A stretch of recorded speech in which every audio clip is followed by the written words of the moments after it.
Kapla. It's me, Billy Bobsek, and I am joined by the Lord Otter, Squeak, squeak. the Animated Moon, Hello. Umbrella Cat, Meow. Tinkage, What's up, everyone? and Frederick Goumont. Bonsoir. Oshi wee wee. Alrighty, it's been a while since we've done these. We made it. What are we working on, boys and girl? And furry Concept art. and mech. Alright, let's pull up what Animated Moon's working on. Now, what'd you say you're working on, Animated Moon? Concept art for a room. So Is it a Right. story or another comic? it's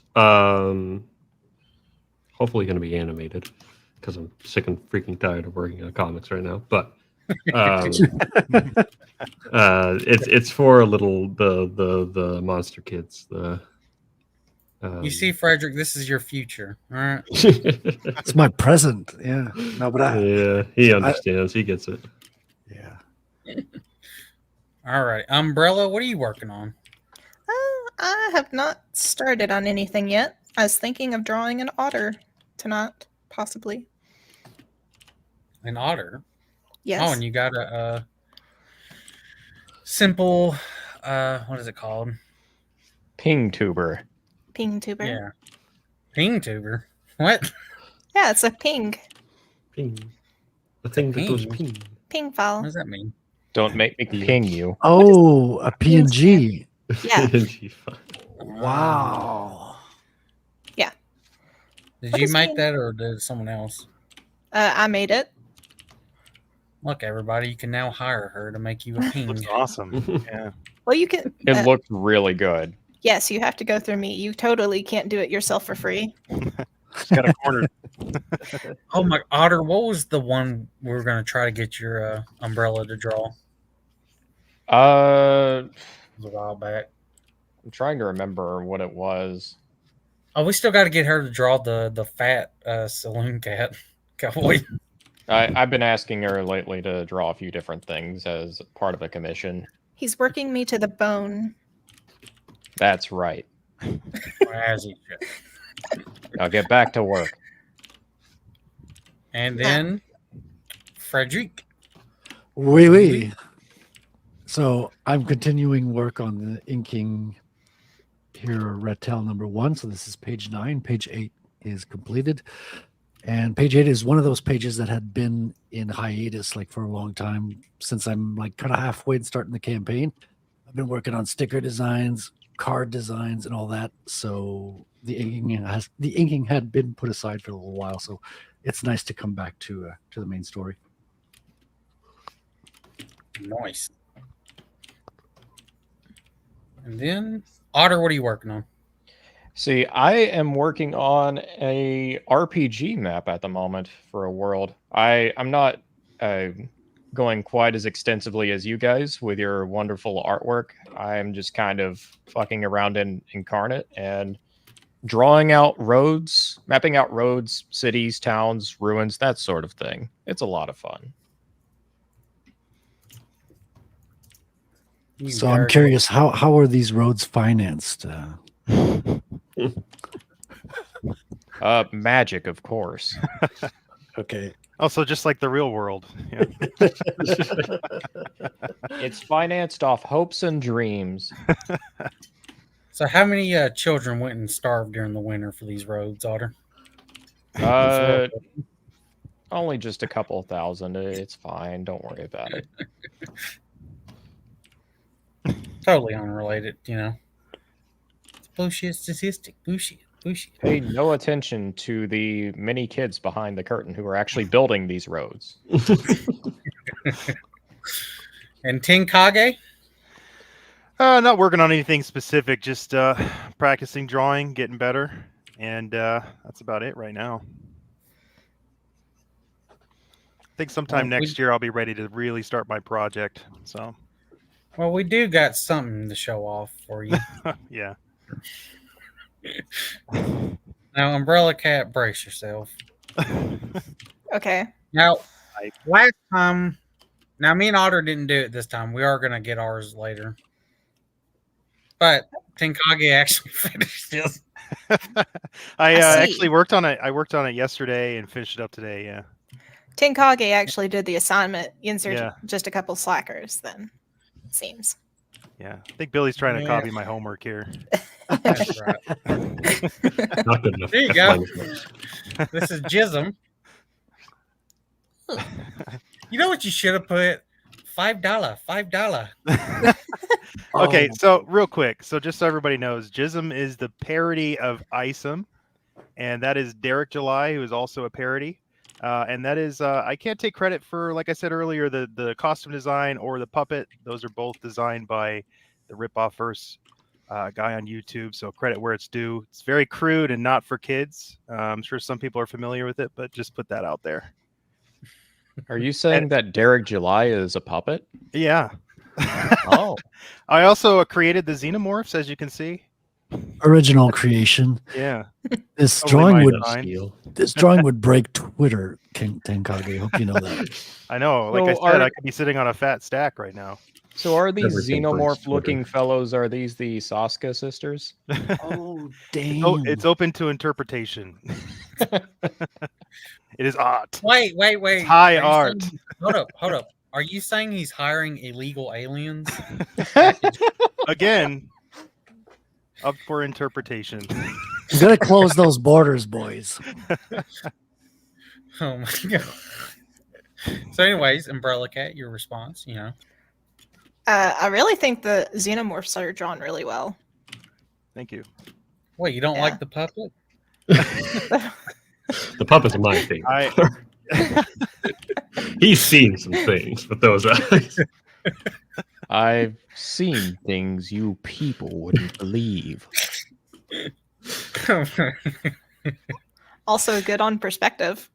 Thanks. I wanted Yeah. to give it that 1 point, because it really makes it feel like everything's rushing forward. So I thought that fit the whole xenomorph thing, Mhm. charging in. So, did you get like a xenomorph toy and like set them up, see their position? I wish I had a xenomorph toy. No, I actually just kind of looked up, how to draw a xenomorph and sort of started applying things I knew. And as you can see, like I'm not the greatest at hands. I actually have no idea how to draw hands or to shade. So I sort of just Get used had to fun. that. Yeah, I know. I actually would love to get really good at hands because I know that. I mean, it's so difficult that AI can't even do it, right? So Yeah. You gotta like draw hands for maybe 4 weeks straight, something like that. Because it's a simple kind of like you got 4 fucking cylinders in a box. Sorry for the swearing. And then you got No. your side cylinder for the thumb, and Sorry then for it's the all swearing. then it's all You about. know what channel you're on? There's a lady present. You know, Have Good you manners. heard Umbrella? It's good manners. Just trying to Nice, be nice polite. job, He Frederick. internally swears. We all if- know it. I'll take this moment to say that I think there's a lot of I really like this drawing, and there's a lot of depth in here. You got like the alien in the foreground, you got Jism, the puppet, and other aliens there in the middle ground, and all over the background there's other xenomorphs, Yeah. and even coming from the top. So he's completely encircled, like visually on the page. There's xenomorphs surrounding him everywhere. So I call this one "Bidness Picks Up." That's the title of the work. So, what's he surprised about? The xenomorphs.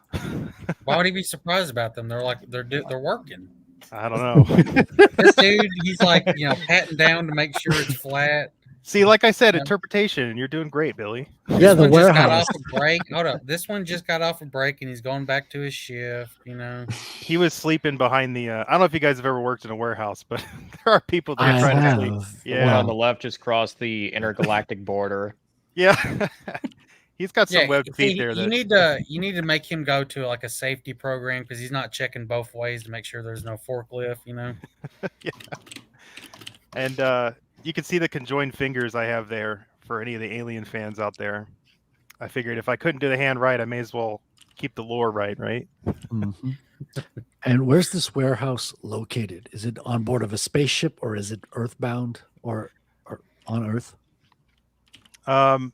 It's on Earth. I would say on Earth. So the aliens have basically taken our jobs in the warehouse. is what They you're took our saying. jobs. Yeah. All right, you should have had the. You should have had one of the boxes have the Jism logo. You can fully see it. You know. Yeah. I got to tell you, the $5, like I had the writing the 5 in perspective was kind of a pain. That's something I hadn't actually written text words or numbers in perspective before, so that was a little challenging to get it You right. see, during all these drawings, we were teaching him something. You know. No, I had a lot of fun Congrats. with this. It's always fun to do like a parody, right? Like makes you laugh. But you know, the textures on these, I chose to do the vertical, horizontal, and diagonal lines because I figured, hey, if I can't actually add the detail, keep it cartoony and just, you know, cross hatching and line work can go a long way. So Absolutely. Yeah, I've got a lot of hatching in my pages now. yeah, What kind of Billy's pen? loving this right now. Yeah. By the way, What kind of pen? What kind of pen do you use for this? so this was You that. need to make this your, you need to draw this again and make it your profile. Okay, I can do that. Frederick, this is that the Tombow calligraphy pen. Nice. I'm working on my line confidence, so like I actually didn't use a ruler for some of these, and you can kind of see some shaky line work in there. I don't know what you recommend, but I tried holding my breath while doing it and using my shoulder, but Yeah, I I still have recommend shaky holding your lines. breath. So sometimes I get lucky, and then there's a bunch that are just straight. I'm like, how did I get this? This Yeah. is. I think it's mostly about concentration. Yeah. So Yeah. there is something to the holding your breath, but Mhm. it's just more. I think just focusing and Yeah. you sort of learning to accept and fix the errors. So you're going to make some errors, and you got to get good at fixing them. And the more you get good at fixing them, the less errors you're going to make at the same time. So there's a nice progress you can make along that line. Also, Right. think it's good to be confident in your line. Like, don't like go too slow because that can make your line very shaky. I noticed that. Yeah. Yeah, absolutely. And you gotta warm up. You gotta have like another piece of paper on the side where you just like do a bunch. You can do practice circles, practice hatching, Mhm. and do some warm up before you get on your final piece. One thing I'll say is that once I started making, well, at least what I view mistakes, I was like, I'm just gonna. So some of this is actually just free drawn with the pen. I did sketch it out beforehand, but I think the alien behind, on the alien or the xenomorph on the left in the background, that one was mostly free drawn. So Nice. yeah, that's why he's got the weird webbed. Yeah, I mean, dude, like I know I don't know if you've ever seen EVS draw, but he does just like loose blue lines shapes and then goes straight to inking. It's like there is no penciling stage Yeah. between the two. It's kind of incredible. Jim Lee That's sort of does basically the what I same tried to thing. do. Yeah, I actually had some issues with the blue not erasing, so I just went over it in ink, and then everything is so all the values are actually I just used a pencil for that. So the xenomorphs are shaded in with pencil. Same with Jism there. Right. And with the scanners today, why not? Yeah, exactly. All righty. I So, had a lot of fun with this one. what have you been up to, Animated Man? I haven't got to talk to you in a while. Friggin' dying. Finished the comic, the Blind King, part 2, chapter 3. Which When is- is your website supposed to come back on? Technically it's up. It just it's oh my gosh, it's so screwy right now. Like I don't freaking know, to be honest. I need to like technically my temp site is still up, the Wix site is still up, and it should if you type theanimatedmoon.com, it should take you to it eventually, but it's really slow for some reason. I don't know why.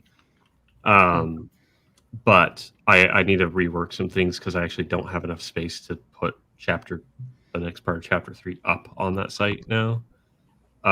So I'm just going to be like sharing it across social media and whatnot. Okay.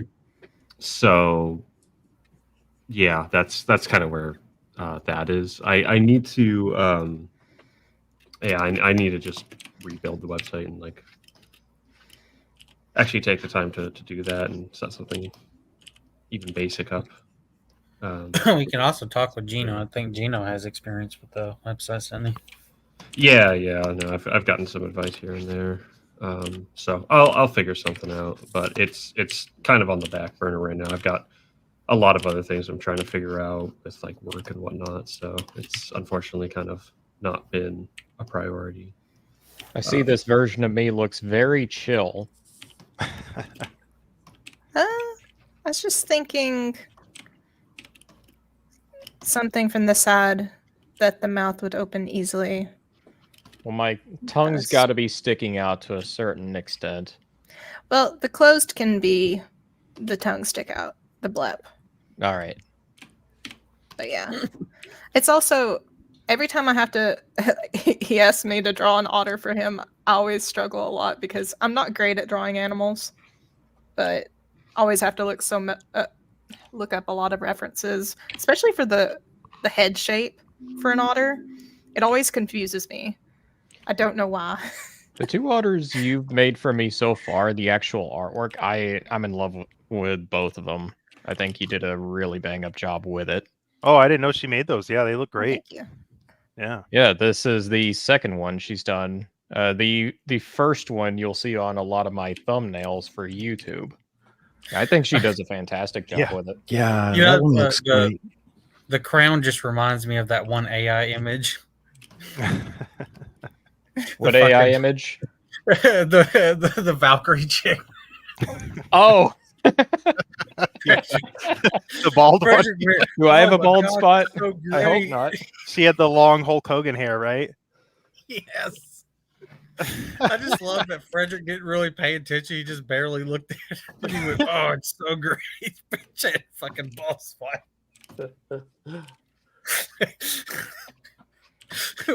We might have to bring that one up on her still. That one's it's so bad. Oh yeah. So funny. Well, I'll have to see if I can share it. Let me see if I can find it. Oh man.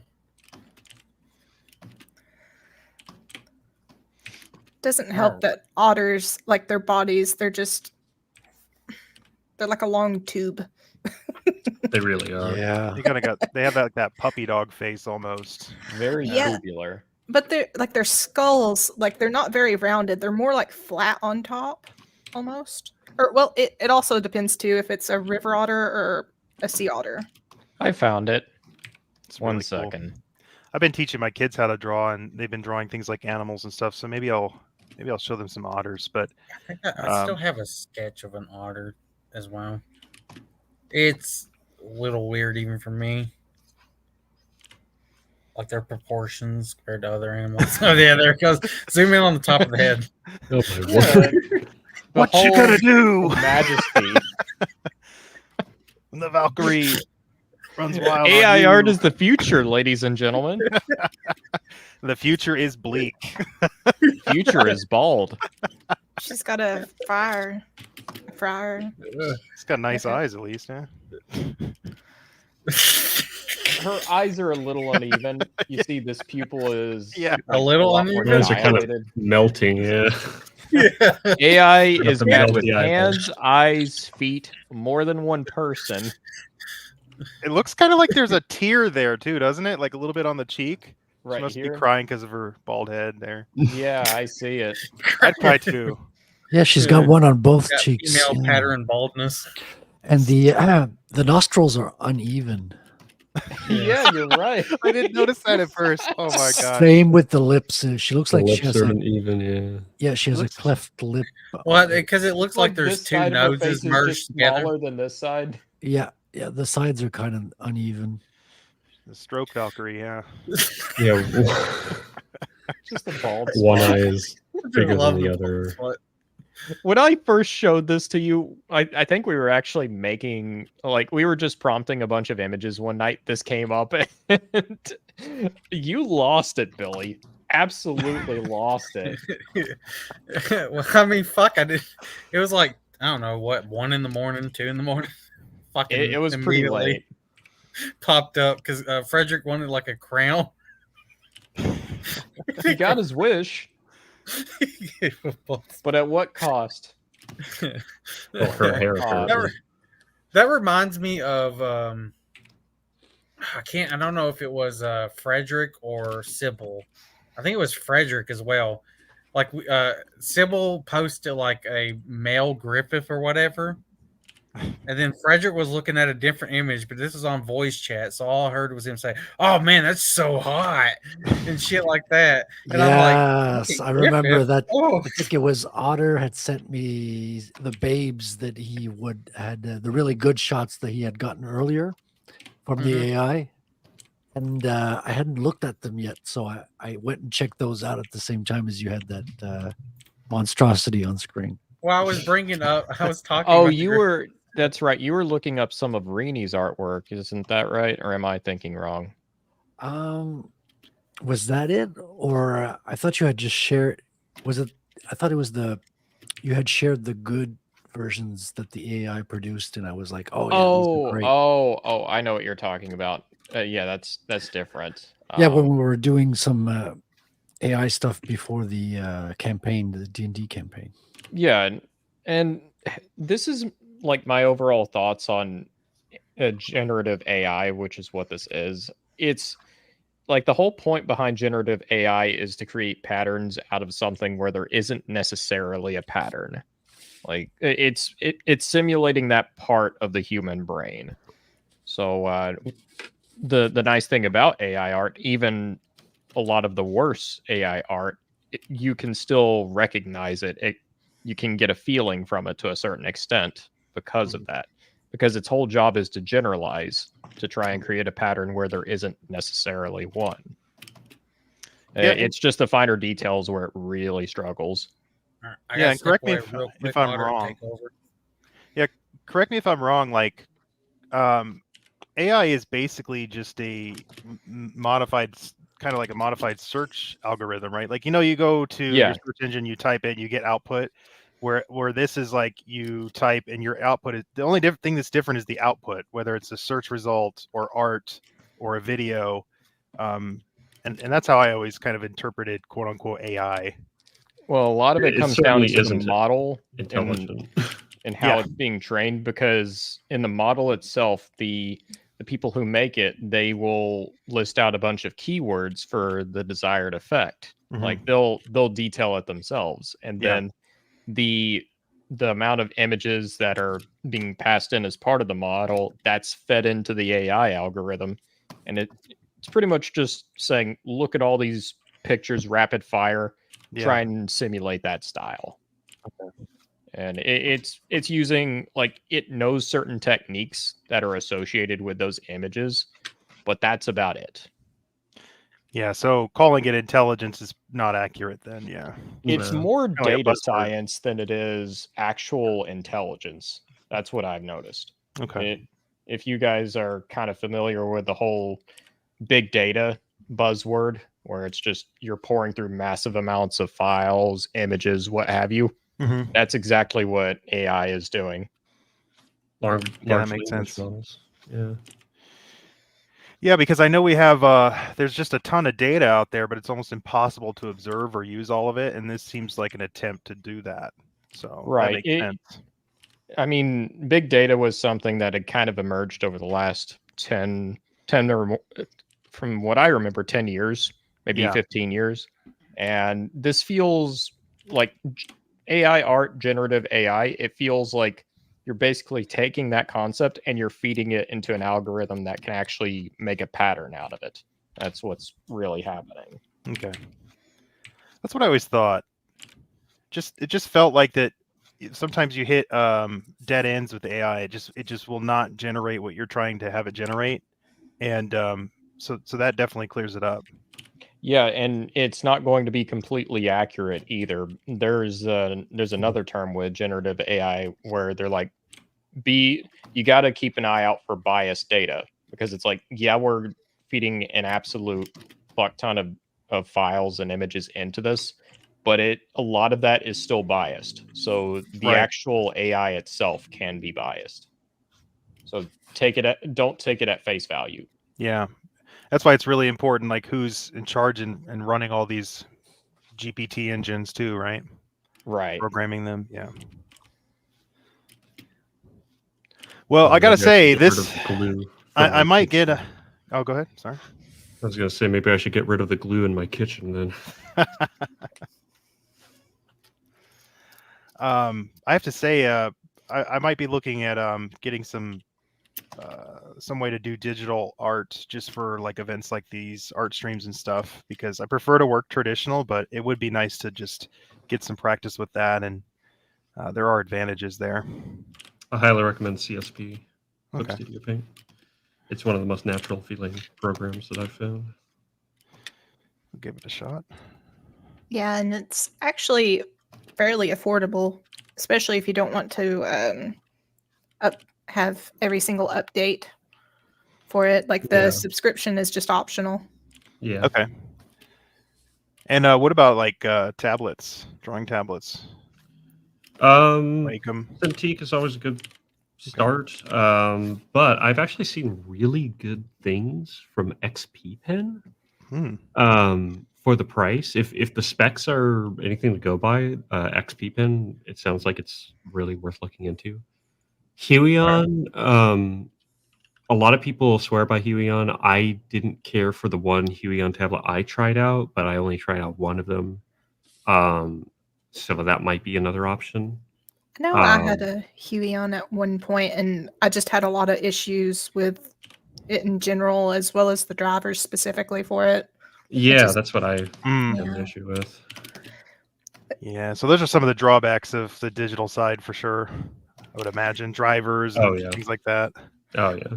Wacom is usually a little bit more expensive than other brands Mhm. competing for it, but I feel like it has a lot of resources. Like if you ever run into any issues with the technology or whatnot, that there's so many resources just where it's industry standard more so. Okay. Yeah, my goal is to be able to do both, and I'd love to use digital for like, I don't know, commissions and like I said, practice stuff like that, and then traditional art for my actual projects like comic books or whatnot. So yeah, it would be You nice. could always use the tablet to color as well. Oh yeah, Yes. that's a good point. Yeah, like even if you're doing traditional, usually you still color digitally. Because man, yeah, I'd love to do like traditional colors, but I find that more daunting now with the time it takes and the resources you need to purchase and all that. Yeah, the supplies, because that's sort of my goal too, is to draw ink and color my own work as well. So that's a really good point, because getting all those supplies, it like you said, it's nice to use them traditionally, but obtaining them and then the cost and all that, it's probably about the same as just getting a Wacom or something. So I mean, honestly, yeah. I love how this image is turning out so far. it's pretty rad. I did- Oh yeah, It's really good.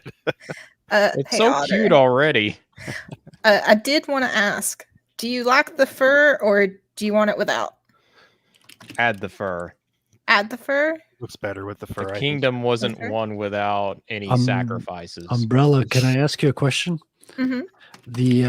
The top part of the cloak, is that going to be like movable? Like if you want to make him laugh or something, like his shoulders? Like the top part.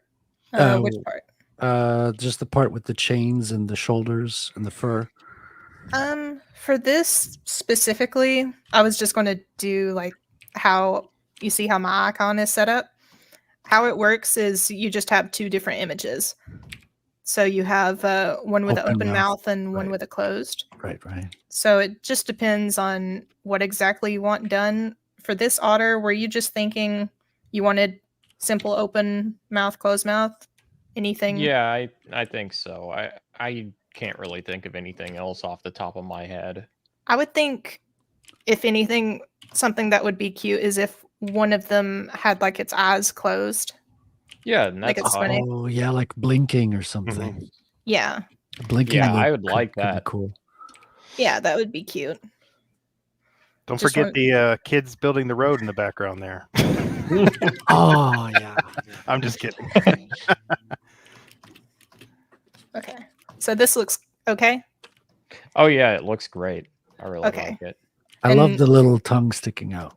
It adds so much to it. That's going to be the mouth closed.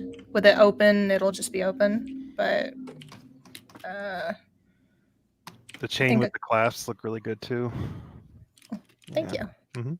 I love how we started this whole thing out with me having a top hat on, and now it's just turned into like a king's robe with fur made from like pretty much like all of those I've subjugated in my lands. Whoops, I probably shouldn't have said that much.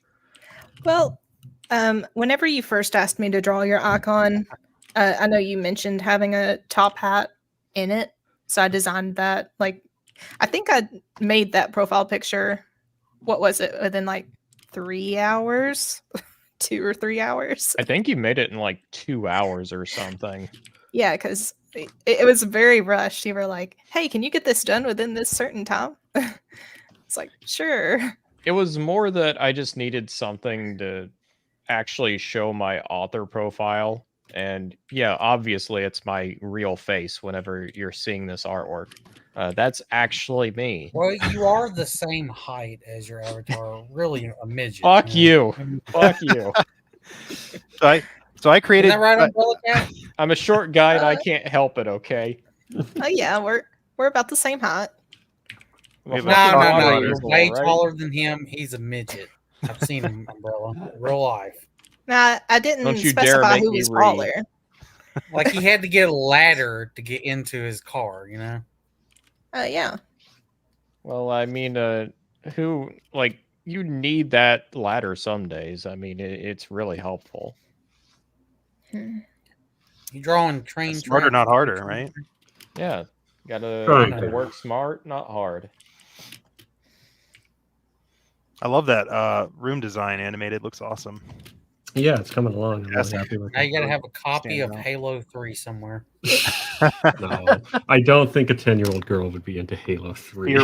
Fear one, right on the bookshelf there. Fear 1. Doom Eternal. Put it right there. It's all 10-year-old girls' interests, you know? I thought 10-year-old girls were into Star Wars and Ray and Raylos.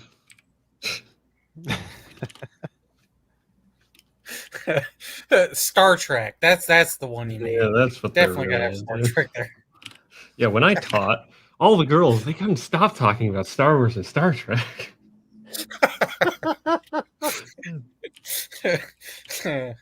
That's funny. To be fair, like no one was talking about Star Wars or Star Trek. I wonder why. Oh, no. For You the need to have a record. reference to Men in Black when she had the quantum physics book. Oh, that's Remember right. that? Yeah. Yeah. You need to Yeah, have it what was there. a little girl doing reading something like that? Now that's suspicious. I need haven't to seen, rewatch I haven't it seen in a that while. movie in ages. Yeah. God, I love Men in Black. Like the first You know, one. Umbrella, I might have to one day commission you to do me a Pup of Darkness. A what? Actual drawing. A Pup of Darkness. What is that? Yes. Nice. Oh, okay. This is Dark Passenger.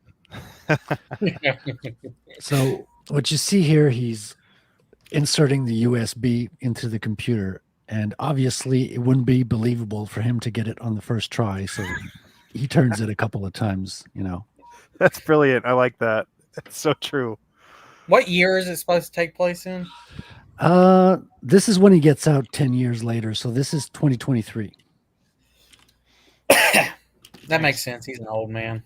Yeah, and this is like a used computer parts store. You see here like he's going to use an old used laptop.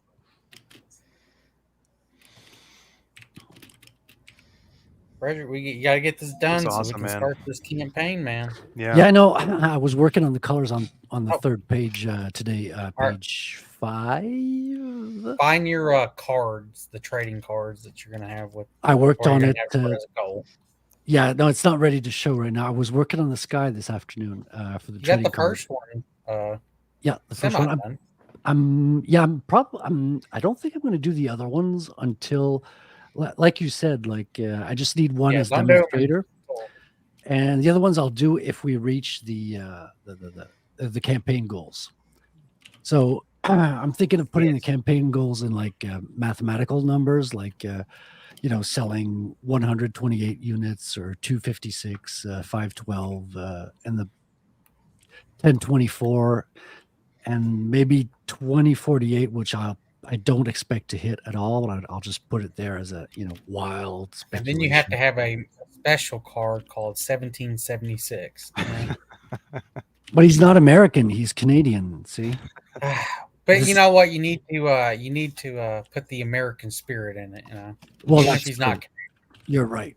That is true. He has that freedom spirit. You're right. You on. got the War of 1812, right? Yeah, I was gonna say 1812. So 1812. There you go. That's a relevant year, isn't it? Something happened then, right? And this is the face he makes when he sees his Bitcoin after 10 years. Clickety It's clack, clack, fantastic. clack. Clickety click. Are you going to actually draw the screen, the numbers and stuff? Or are you going to? No, it's a screenshot. It's got that privacy screen on there. There you go. Yeah, you can't see it. No, I'm going to use a screenshot. I think it's just going to look better than trying to sketch it by hand. I might change my mind. I don't know. I think that'll work really good, actually. Yeah, I think it's probably the best thing As to do. long as it blends well. I still love haven't- the. Sorry, go ahead. No, I was just going to say that I haven't even put anything on the signs there by hand yet on the previous page either. So I'm kind of leaving that for later. Really love that third panel. I think the jacket looks really good there too. The way he's This one? standing. Yeah, Oh, thanks, man. Thanks. yeah, it looks nice. I just think that. Hand in the jacket there. Yeah. And this will all pair in comparison to Black Tarzan, you know, Frederick. The true NDA, Billy Bob. You signed a non-disrespect agreement. Okay. That's right. But will someone have a door knocking? What was that? NDA. So Open up. Animated Moon It's the NDA been police. keeping up with some of the like what's going on in animation and all that shit, and at this Boy. point,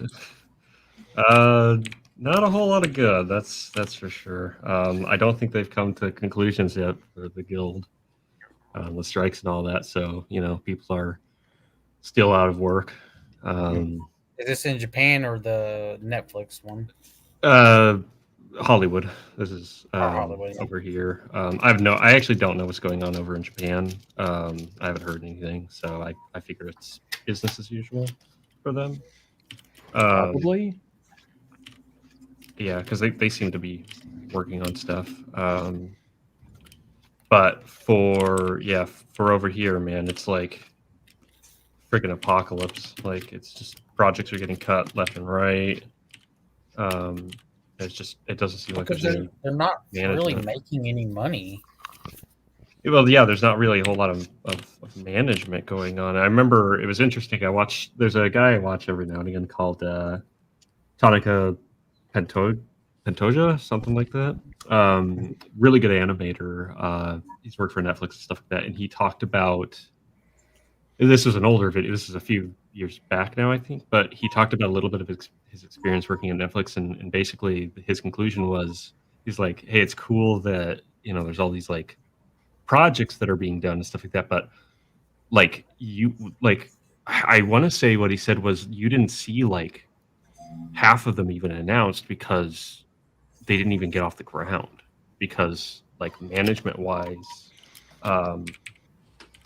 people, like you had a bunch of people who didn't know how to make a project happen, right? And so there was very little like not necessarily like pressure or anything like that, but like when you have like 15 different things going on, like how do you keep them all on track? Kind of was the issue, it seemed. And like, you know, are the projects realistic within the budget and all that kind of stuff? And so like it seemed like that was kind of how the show was run for a good number of years. And it's like, yeah, no wonder it fell apart.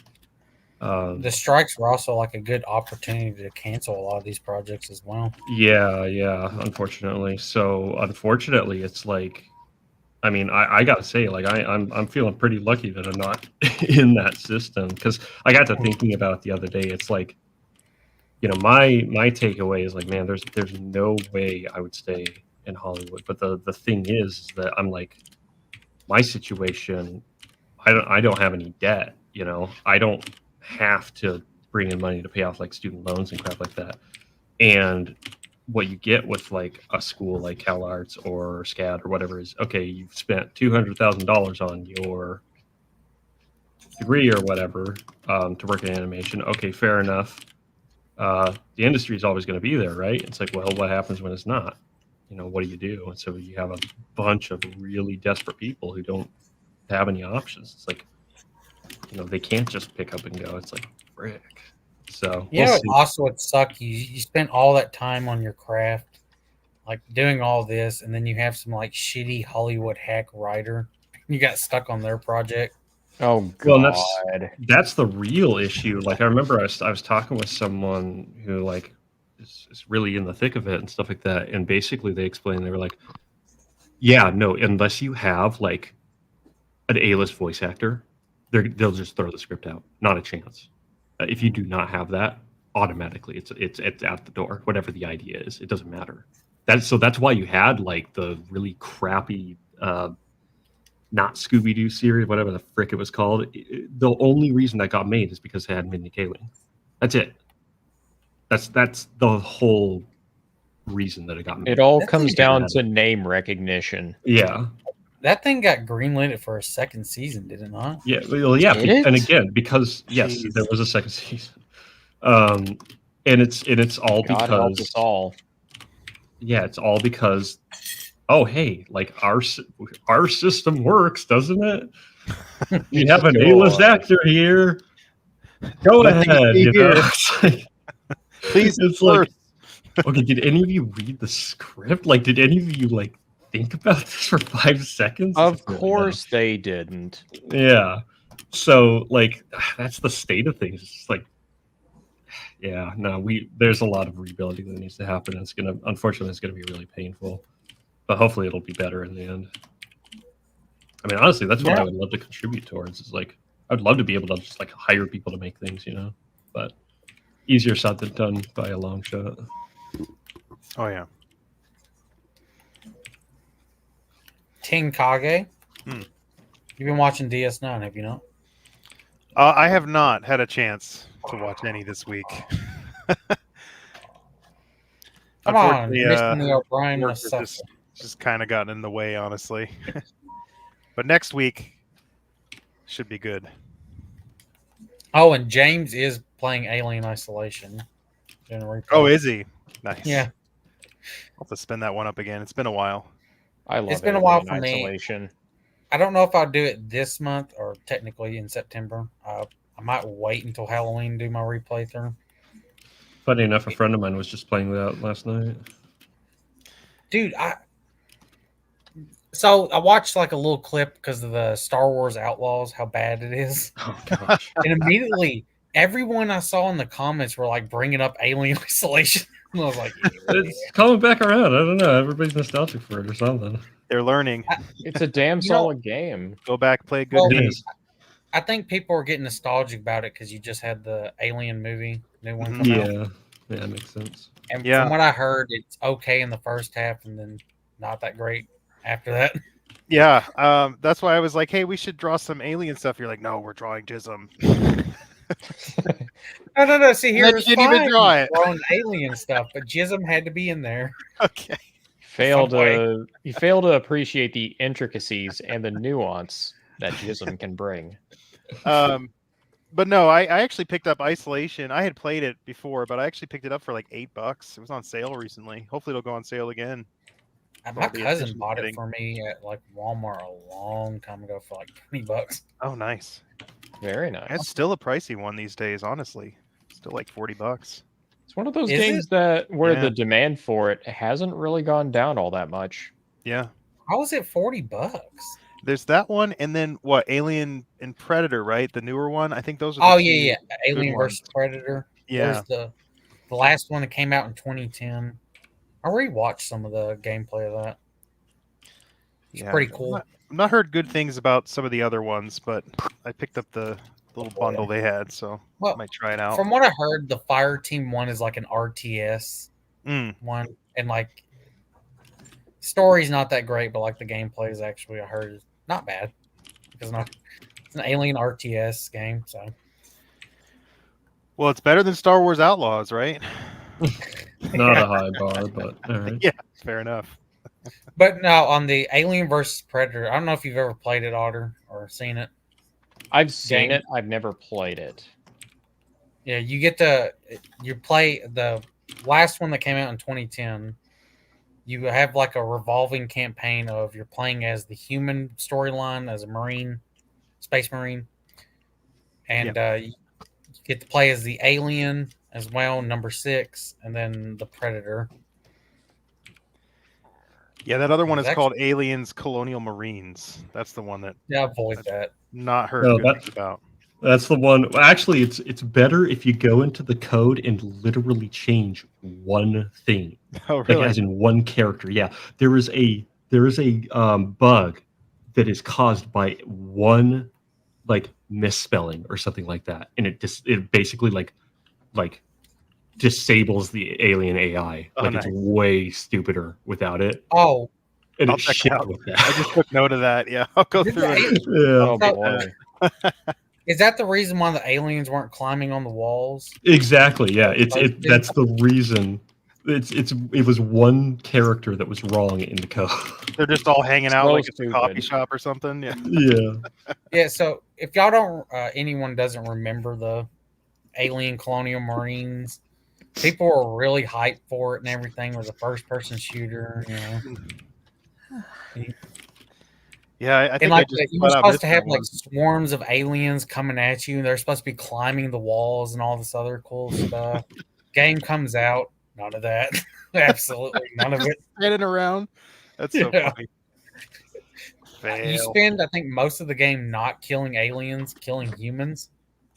Like you're fighting androids and humans. Because that's what I want in my alien shooter game. I think there's one mission that's kind of the only horror part, and it's because the game takes away your ammo or your guns, and then has you have to sneak around the blind aliens. It's like George Lucas got a hold of it. It's just a bunch of Senate talk, aliens standing around. Like xenomorph fucking Representative. Yeah. The Trade Federation of the Yeah. Xenomorph. But I thought they were a monarchy. Don't they have a queen? Well, yes, but they elect her, you know. No, that's not how it works. Look at her size of her. Well, I mean, if we're gonna bring that up, I mean, Padme literally elected Alien as- legislation. That's what we're calling it. Padme was elected as a queen at the age of 14 in the prequels. Oh bullshit! Jeez. Oh boy. How's that work, George? I don't know. But yeah, and all that. I'm gonna replay it eventually. I like the idea of the Halloween stream, so maybe we'll do aliens or something. Oh, that would be so cool. I think there's a lot of games we could stream for Halloween. Yeah. I also have a few horror games in my library. What do I have? I have Amnesia. I have Outlast. There's a Good few ones. anyway. Fear. I was talking to James about playing Fear. I don't know. Ooh, I need to play Fear. Fear again, man. Fear is so good. Yeah, That it's is, a great I game. I am so disappointed in the industry after playing Fear. I'm like, guys, this is the best AI I've ever experienced. This is so much fun. And and for you how all dark it is, dumbed it's them actually down. it's super fun. Yeah, exactly. Yeah. Insanely fun. And it's got, it's actually aged pretty good, I think, but it doesn't have like insane graphics or anything either. It's just a fun No. game. Yeah, no, it's like the gameplay is just really good. It's like, Yep. oh, you actually have to consider what the enemy is doing instead of waiting for them to pop around the corner like frickin' Remember, lemmings. good Yeah. gameplay will always trump pretty graphics. Oh, yeah. Yep, big time. And that the thing about that game, spoiler, but it's been out forever, so is that you find out that you're actually kind of the villain, if I'm not mistaken, and that's in the soldier. You Kinda. dirty Yeah. spoiler for a game that's been how long has it been out? Like 25 years, I don't know. Are we the baddies? Yeah, I don't Are we think the there is a baddies? good guy in that whole situation. it is true. That's true. Yeah, There's no good guys. that's true. Is it the cannibalist friggin' like whack job leading a paramilitary group? Or is it this experimental super soldier that's being controlled by a shady government operation? Well, the whole lesser evil thing. No, just joking. You're absolutely right. But that was kind of a neat little twist. Calm I down, Geralt. Yeah. thought. Gray morality. Yeah. Oh, gosh. What are you doing? Killing monsters. What was the other one that's like a spiritual successor to Fear? There's Trepping 2 that came out last year, I think. I picked that up. I haven't played it yet. James recommended it to me, so I'll probably try that out. Maybe this The weekend I'll- James gunplay recommended looks it. good, but the AI, it's like, you missed the best part of that game. Yeah, it's so true. Yeah, James recommend. I've actually seen one other YouTuber I watch, Almighty Lolly, playing yeah. it. Great channel. So that's when I saw the gameplay. I was like, oh yeah, now I remember this. What did they mess up on that game? Well, so they didn't necessarily mess up anything. It's just that the big selling point for me behind Fear is, and it's still to this day like considered like one of the best AIs in any game. Like my favorite part of that game is having like every firefight you're actually having to like watch your back because they will try to flank you. Like Yep. they'll actually like suppress fire, move forward, like do that kind of stuff, recognize what you're trying to do and like counteract it and stuff like that. Yep. And so like that to me is like the distinct like selling point to Fear. And a lot of people complain because it was hard. It's like friggin' get good scrub. But it like it was just so much fun actually having an AI you had to think against rather than just like I said, like wait for them to pop their head around the corner. Yeah, it had a cool art design too. I thought it had like that urban kind of commando look, but Yeah. the dark horror as well. Sort of like The Ring almost. A little bit, yeah. I think I'm pretty sure it was influenced by like Japanese horror. I think so too. I mean, there's a little girl with straight black hair who's like the evil demon or whatever. So like, Yeah. obviously. Are you assuming her capacity for murder? Assume nothing. Japan. I'm pretty sure I saw it. Listen, that's fake news. Fake news. Umbrella Cat, I don't Still think you fake. captured the evil of the otter in his eyes. I don't have his eyes done yet. Ah, He's that's seen right. some things, That's man. right. I considered making them like this.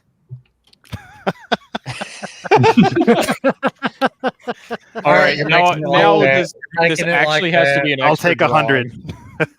Yeah, you should charge extra not to make him like that. You would Uh, not Variant. believe what I have seen with these eyes. Nothing. The ceiling. Please He make says, "Hey, this can an you pick actual that up?" And drawing 5 people here. bend over. It's like, please help me. Derpy derp derp.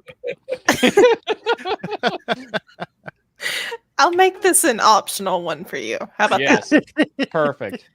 that? A serious one and then a goofy.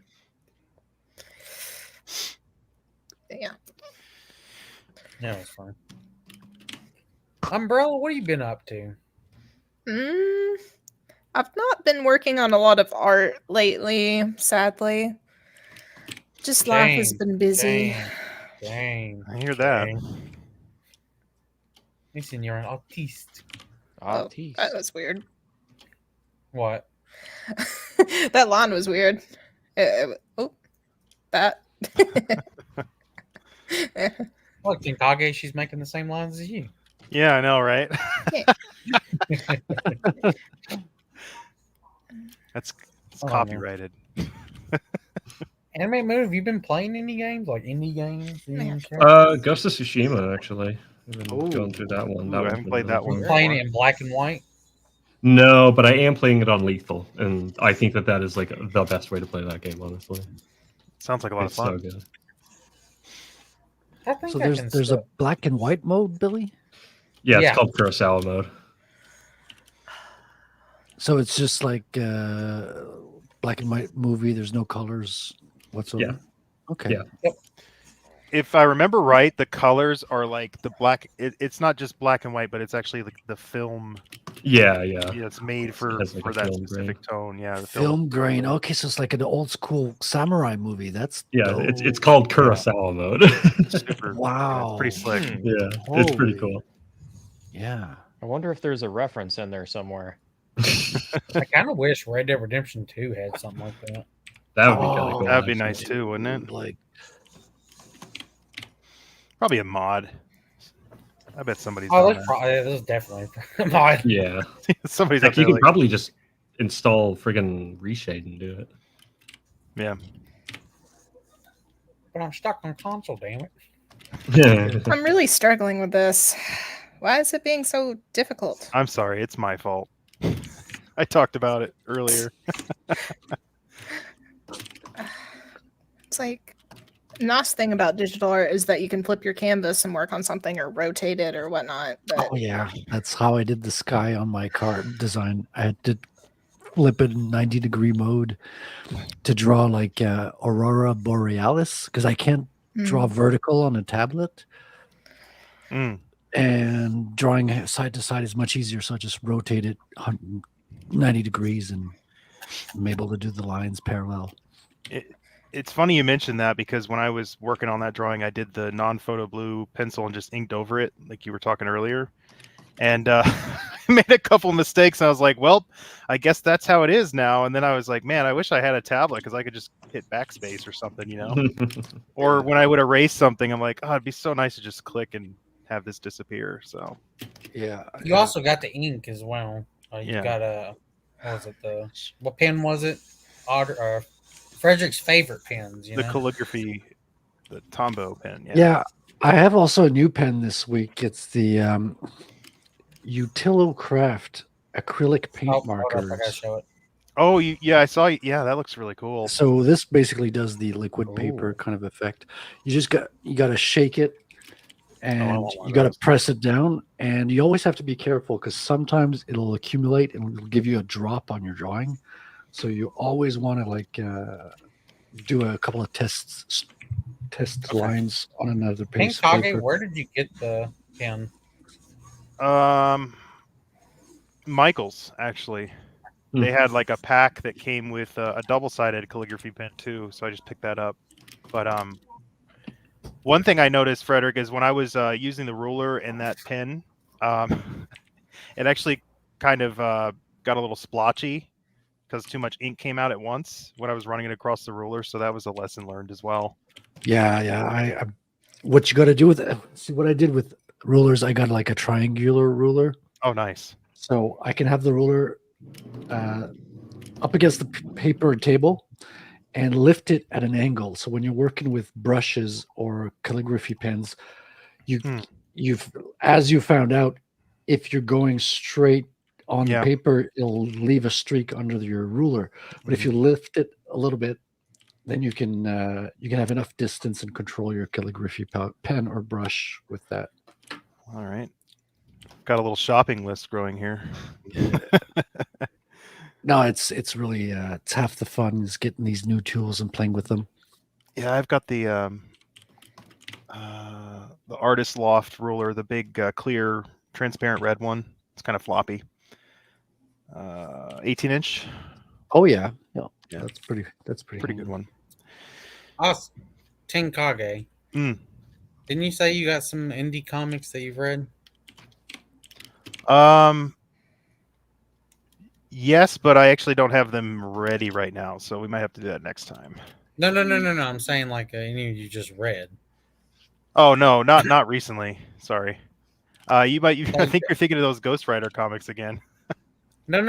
I thought you got a like 2 or 3 weeks ago. Got some in the mail right around the Ghost of the Badlands. Oh yeah. I haven't actually read those yet though. I got a stack of books here, man. I know. Like Umbrella Cat was saying, I just haven't had a chance to get to some of those things yet. Shame. Yeah, like Inglorious Rex, I've had that for a while. I still haven't read it yet. Yeah, I'm just about sitting here on my desk. I'm about ready to hire an assistant to read all those books for me. Yeah, and then just tell me about it. Oh well, you still got Vagabond, Frederick. That's right. That's better. But I want to finish Hedges' book first, and then I want to quickly dive into Otter's book next. He's the next one on the line. So before I dive into Vagabond, I've been there's putting a lot the of other weak stuff work aside happening. because I've been doing like color work on Rattel, and they're kind of like take up the same space in the day. If that makes sense, the same time slots. They're competing for the same time slots, unfortunately. Hey Billy. Also, Otter. Next It might time. in the next couple of weeks. What? No, go ahead. Hold up. What? Go ahead. I'll Had to go in tell you my what. Next time I'll have Inglorious Rex and Inglorious Rex 2 read, and I'll let you guys know what I think about it, and we'll share some pictures from it. That's right. You better do it, Oh boy. yeah, man, awesome! I'd love to hear that. Yeah. So, That's cool. shit, I forgot what I was even gonna say. You were I'm asking blanking me on it. about something. Oh yeah, and maybe in the next 2 or 3 weeks you will have something to beta read. Yes. Oh, that sounds great. I'm finishing up beta reading one of the novellas that Black Knight has been writing. I've only got a few chapters left, so my schedule is going to be clear very soon. Nice. Can be a fun. That guy works his tail off, man. He Knight. has like extremely long writing sessions. Yeah. I'd kill myself doing that. For me, it's got to be about pacing myself to a certain extent. I can't just like blitz write for like 17, 18 hours a day. It's too much. Are you guys sure that he's human? Well, you know, Frederick, this should be a challenge for you. 17 hours of just He's trying the Brandon Right. Sanderson method. He's cloning himself and just writing books in his basement. I don't think Brandon Sanderson writes that much a day. I think he writes like 8 hours a day. For him, it's like it's officially a full-time job. But I'm Yeah. like 8 hours a day. I'm like, oh, that's a lot, but I can still understand it, If I remember right, he has a very odd writing schedule too. He doesn't start writing till like midnight or something. So I Yeah. actually Midnight. watched a YouTube Yeah. channel describing how he wrote because she was trying to imitate it for a Oh, while. I've seen the same one. Yeah, she does that with a lot of authors. I know. Yeah. She was Yeah. doing it where it's like he starts the day off by waking up at noon. Mhm. He writes from like 12 o'clock to 4 o'clock, and then he doesn't start writing again until what is it, like 8, I think, and then he goes to like 2 or 10 to 2. That's it.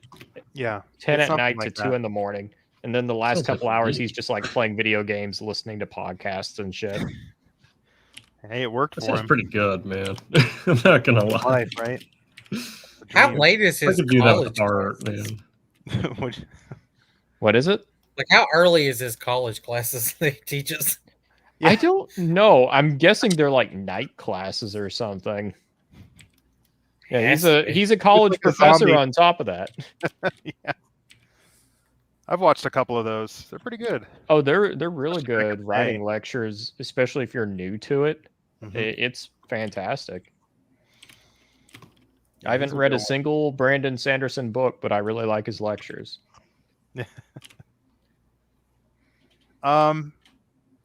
Many of them are good, but there's quite a few that I'm just not a big fan of. It's just not really what I'm into. But I like his work ethic.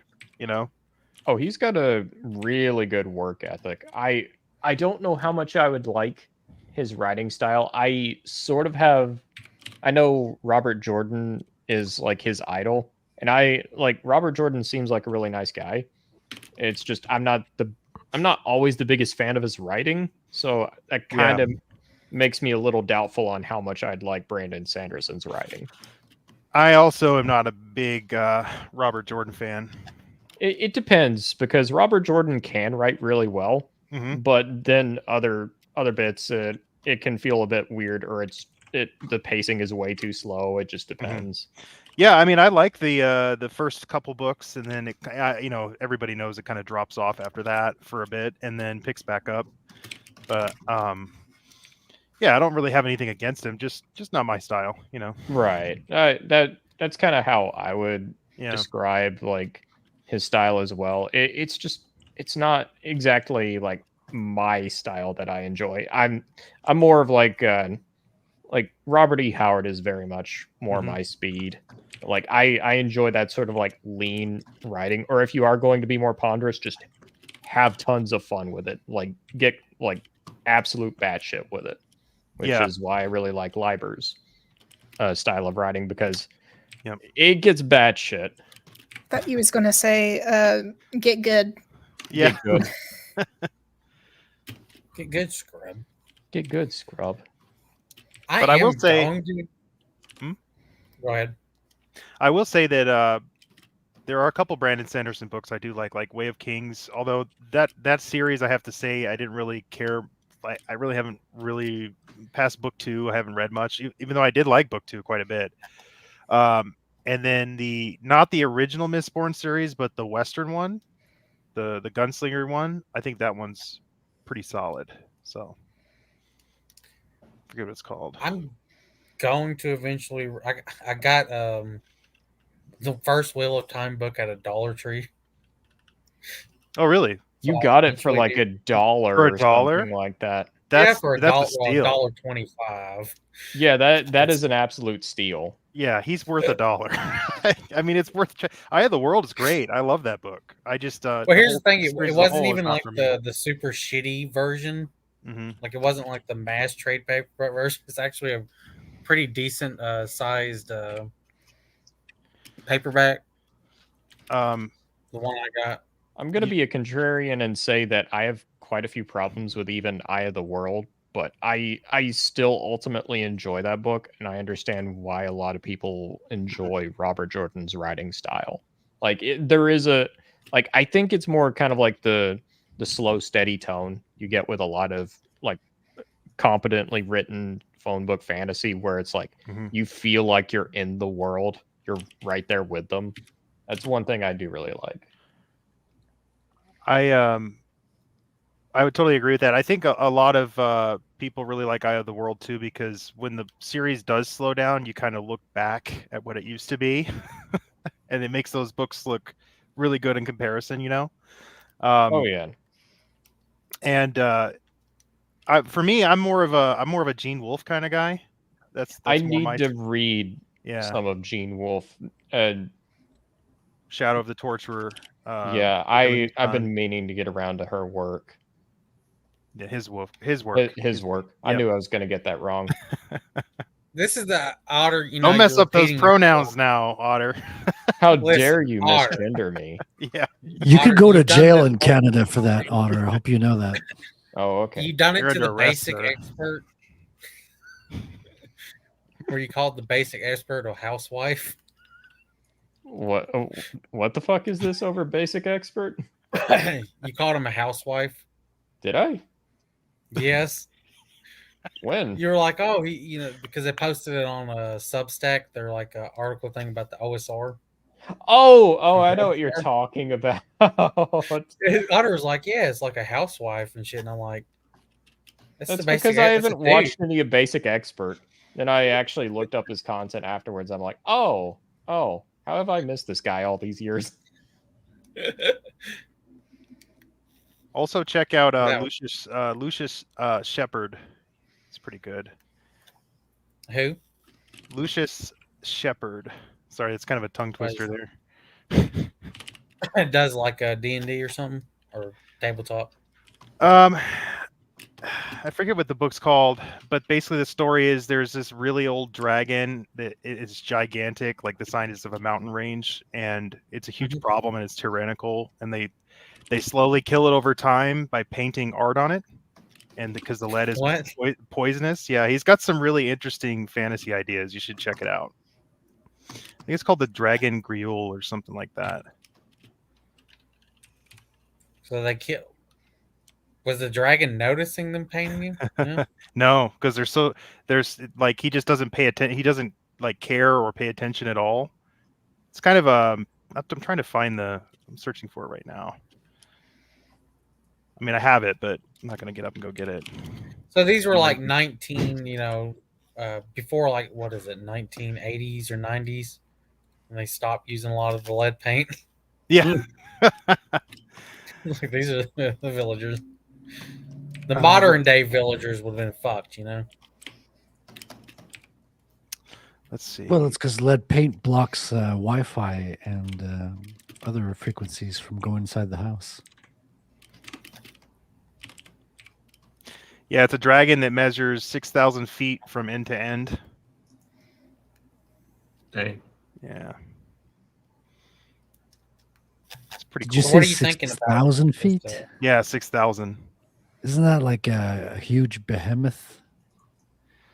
Yeah, I think so. I mean, I'm not really sure. Size comparison there. Umbrella, you're good with math, aren't you? Not very, no. Why? We're fucked. Otter, you're a geeky person, you know. You do. Yeah, ask I'm him. competent enough. Do the math. What's the math I'm doing? How Otter, many you know- skyscrapers would that be? You know how to work 6,000 a feet? calculator.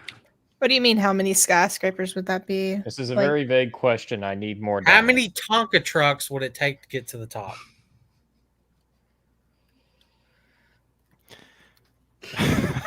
69. Next question. 42. It's crazy. Yeah, but we can't trust you. You said you're not good with math. It's actually 420. You forgot to multiply by 10. Oh yeah, you're right. I thought 42 was the answer to everything. That's the answer to life. Until it's 420 or 69 for that matter. Here you He go, was Otter. making a reference to the The Dragon Grial is it's actually 6 stories that revolve around a 6,000-foot long comatose dragon that's paralyzed by a wizard spell, and basically this, because it's so large, it has a huge impact on all the inhabitants of this valley. So they come up with a plan to basically kill it, and it involves painting like artistic murals all over it. It's kind of an interesting idea. It's an interesting story. Wait, so the idea, dragon wasn't even an asshole. He was just coming by the town and the villagers just beat the shit out of him. Essentially, yeah. Are you sure these are good guys? Yeah. Again, probably not. I don't think there's any good guys in this story. I don't know. It's been a while since I've read it, but like I said, it's Lucius Shepard is pretty good. Gene Wolfe, I like stuff like that. Like the dragon wasn't even affecting the environment at all. They were just dickheads. Use a spell on him and immediately threw paint on him. Some mean ass villagers, you know. So Animate Moon, you're wanting to do this as an animation, right? Kind of, yeah. So it's a background for future animations. The first one I want to do is a little short of the main girl, like as if she's recording something on a phone inside of the room. So it'll be fun. I'll have to like put it together in Blender and stuff like that, and then animate the characters over it, and then put it all together. So Here you go, Tinkagi. You can learn some stuff from them. Now you're gonna have to make a how-to video, Animate Moon. You know. I want to do more stuff like that. I did a little bit of a breakdown of my coloring process in a short not too long ago. I would definitely watch that. Yeah. That's on my channel. I did a how-to, I think back in 2018, and it still gets views today. Wow. It's on Which one was it? It's how to draw chains in Inkscape. So Inkscape is like basically the free version of something like in Illustrator. And basically it's just apply a pattern onto a vector, and then you can repeat the pattern, which gives you, kind of nice looking chains. But what about chain mail? You're breaking there. I can't hear you, Billy Bob. You're Why don't you give us a demonstration of how to draw chain mail, you're roboting. Is anyone else having problems hearing him? Yeah, Billy, you're getting to sound a little beep boopish. Mm-hmm. Are you DCing right now? Mm-hmm. Listen, he's just scared to make a chainsaw man. Chainsaw Man? That actually would be cool. Okay, I'm I going to meant need everyone chainmail. here to I sign am an fired, NDA. boys and lady. Damn, I almost NDA'd myself. We don't have that clip here. Yeah, we do. We do. Oh, that's right. We're on your channel here. Oh, here we go. Where did I put it?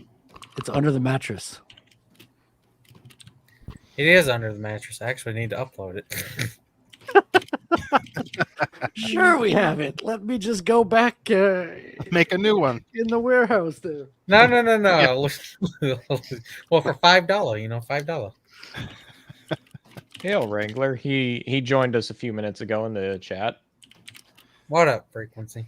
Clips. What's up, Wrangler? Is that one? I think this is the one. All right, animated move. Cover your ears. You don't want to hear this. Do I? Upload. All right. I'm gonna play it now. Damn, I almost NDA'd myself.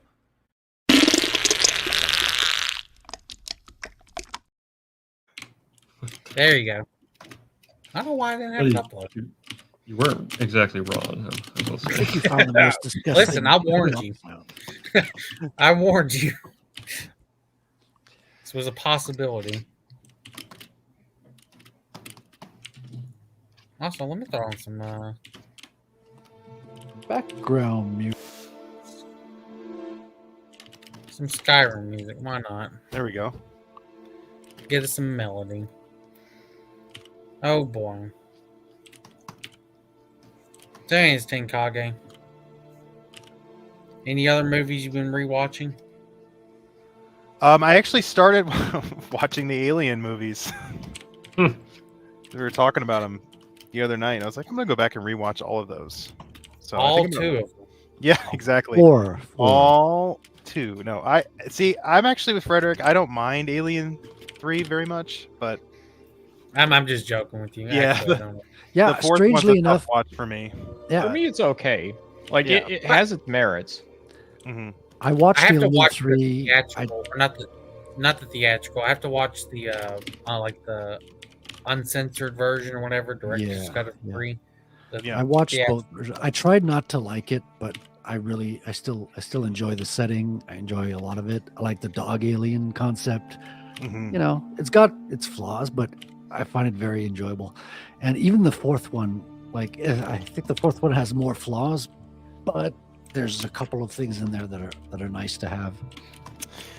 It's interesting because I do plan on watching the four movies there, and I bet that one holds up better than any of the new stuff. Oh, yeah. Oh, you know what, Tenkage, you know what we got to do? What's that? Got to watch all the Alien movies again, right? Right. And then you have to watch Halloween. Prometheus and Alien. Shit. Oh no. Prometheus is not an alien movie. I'm sorry. Yeah, but here's the thing: you're gonna have the contrast to. Well, Alien 4 was bad, but it's just not Prometheus. Well, I mean, the worst part of Alien 4 is the monster at the end. It's like, Mama. Did you know they Oh, did that in the God. new one? Okay, Do you know they ripped that off from the new one? Ripped that concept off again. They did it again. Are you serious? They did it again? Oh my god. Yes, like the there worst is an part. alien human engineer. Oh god. What They is didn't so learn hard their about just lesson. making an alien movie? You know, what is so They've got to difficult? explain every fucking thing about it. Nothing can beat to the imagination.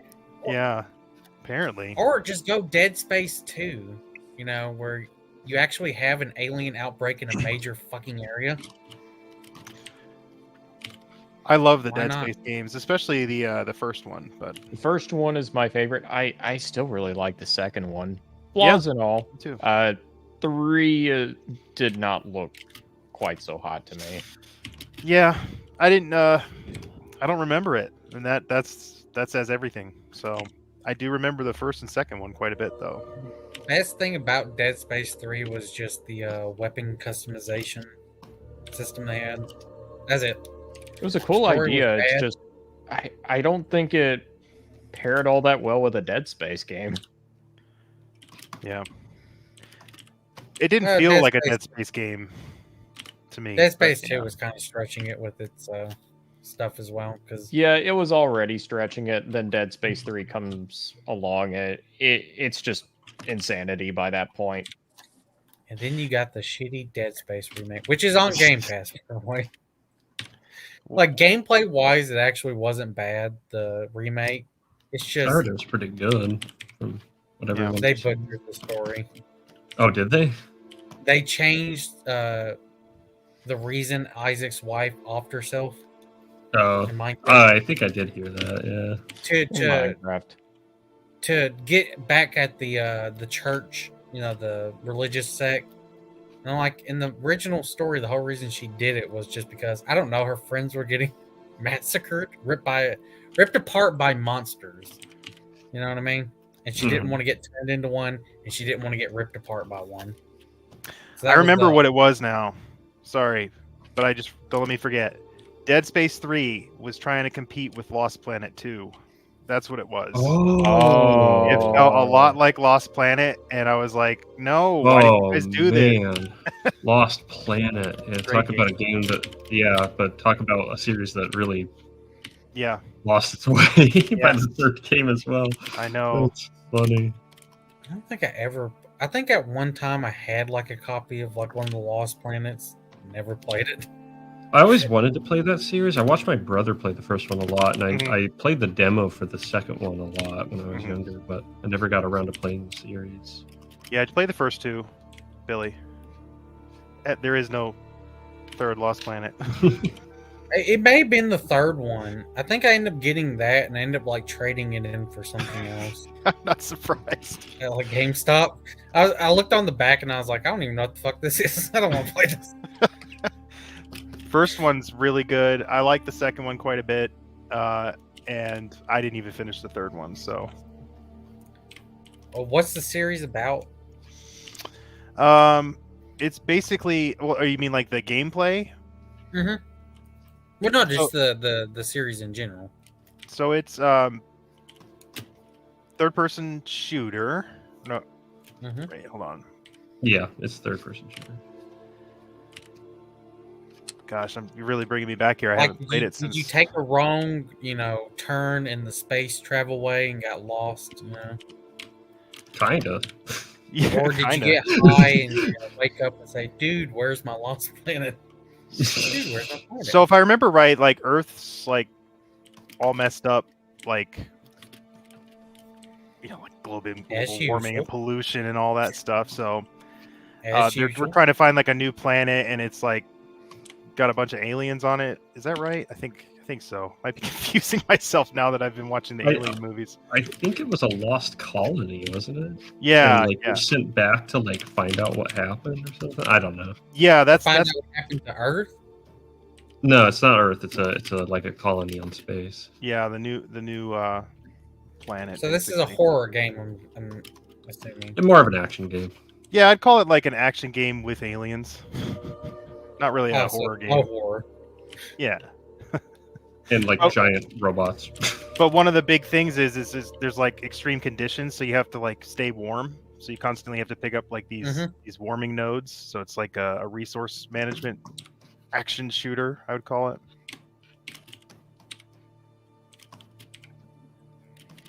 Is like you switching between biomes, or just each game has one biome resource?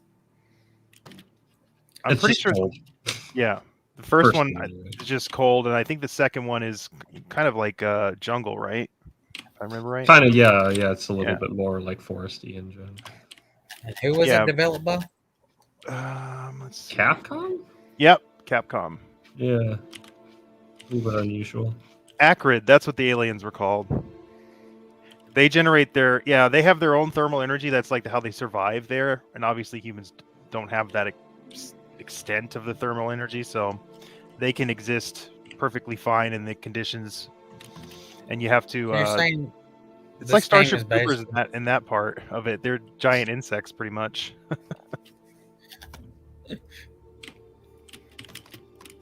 so they're actually the Breen Sure. when they get out of their suits, after a long day. Yeah. I think you're the only one who got that. Maybe frequency.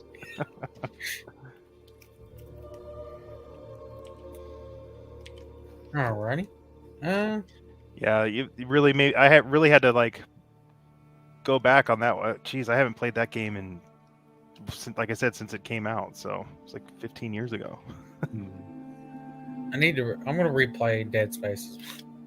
I'm not even gonna play the remaster one. I'm just gonna play even though the remaster one gameplay wise is better. Like it's more of the speed of Dead Space 2. The enemies and their aggression and stuff.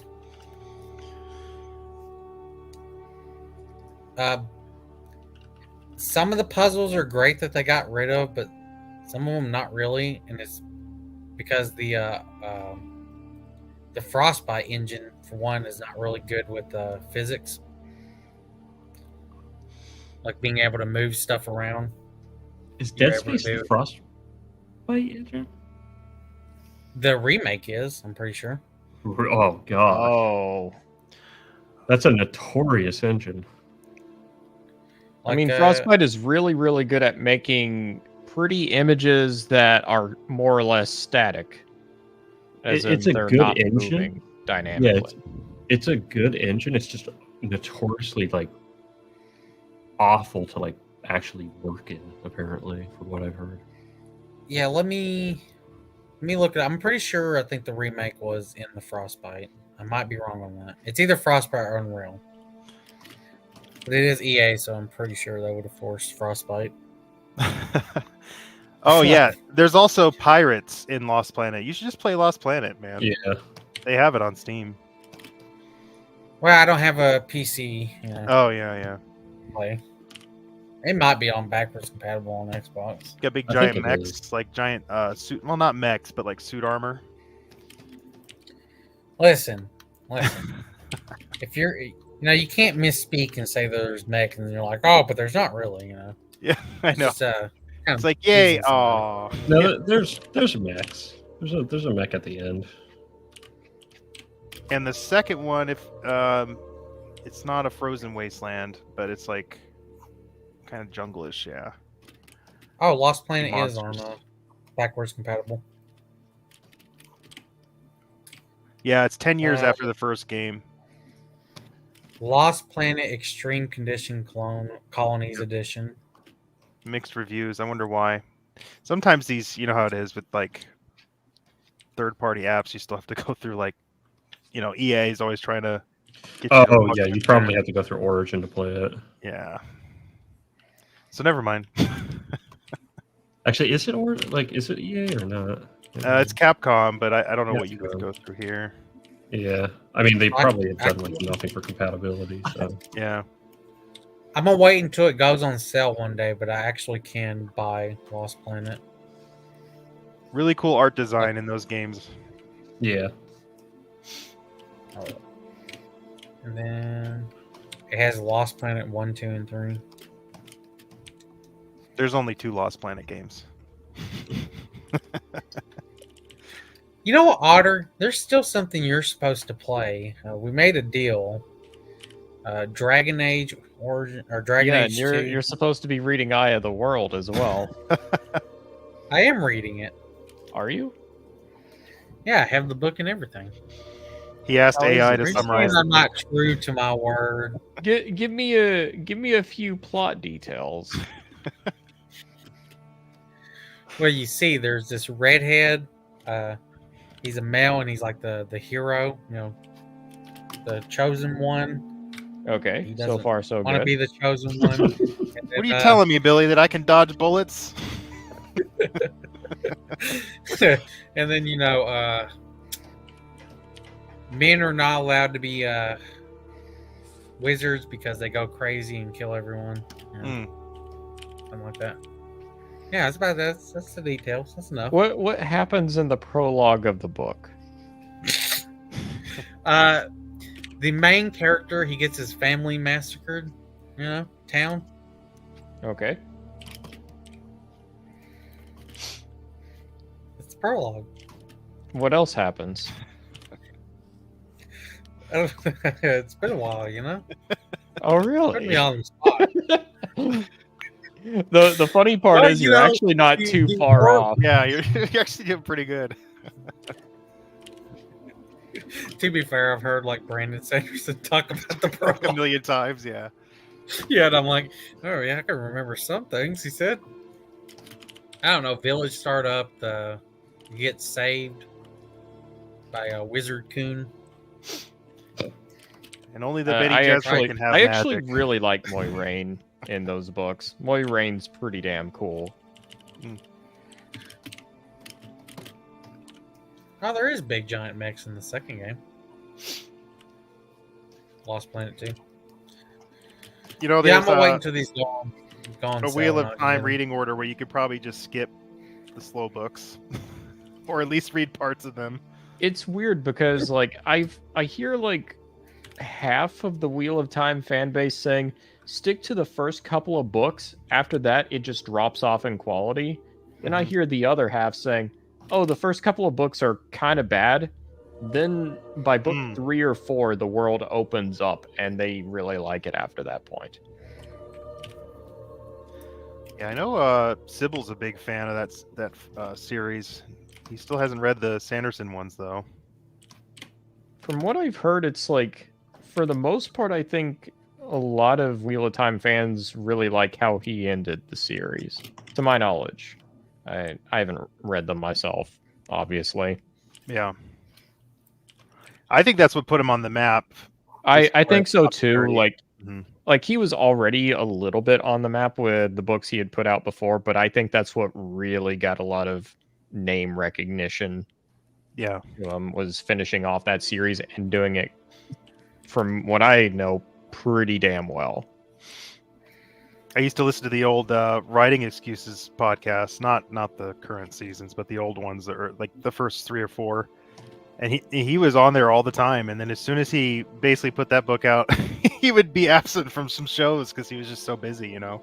Isn't there like a story or something? It was like one of the Wheel of Time books he was writing. It was absolute hell to write, which it wouldn't surprise me because he's basically trying to wrap everything up in those last few books. Yeah. I wouldn't be surprised either because I know that it was a mess and there were like a lot of loose ends that he had to tie up to finish it up. I mean, imagine if somebody gave you that task. I mean, you'd want to make it as good as possible, and there's just all this stuff going on in Wheel of Time that he had to make sure that he accommodated.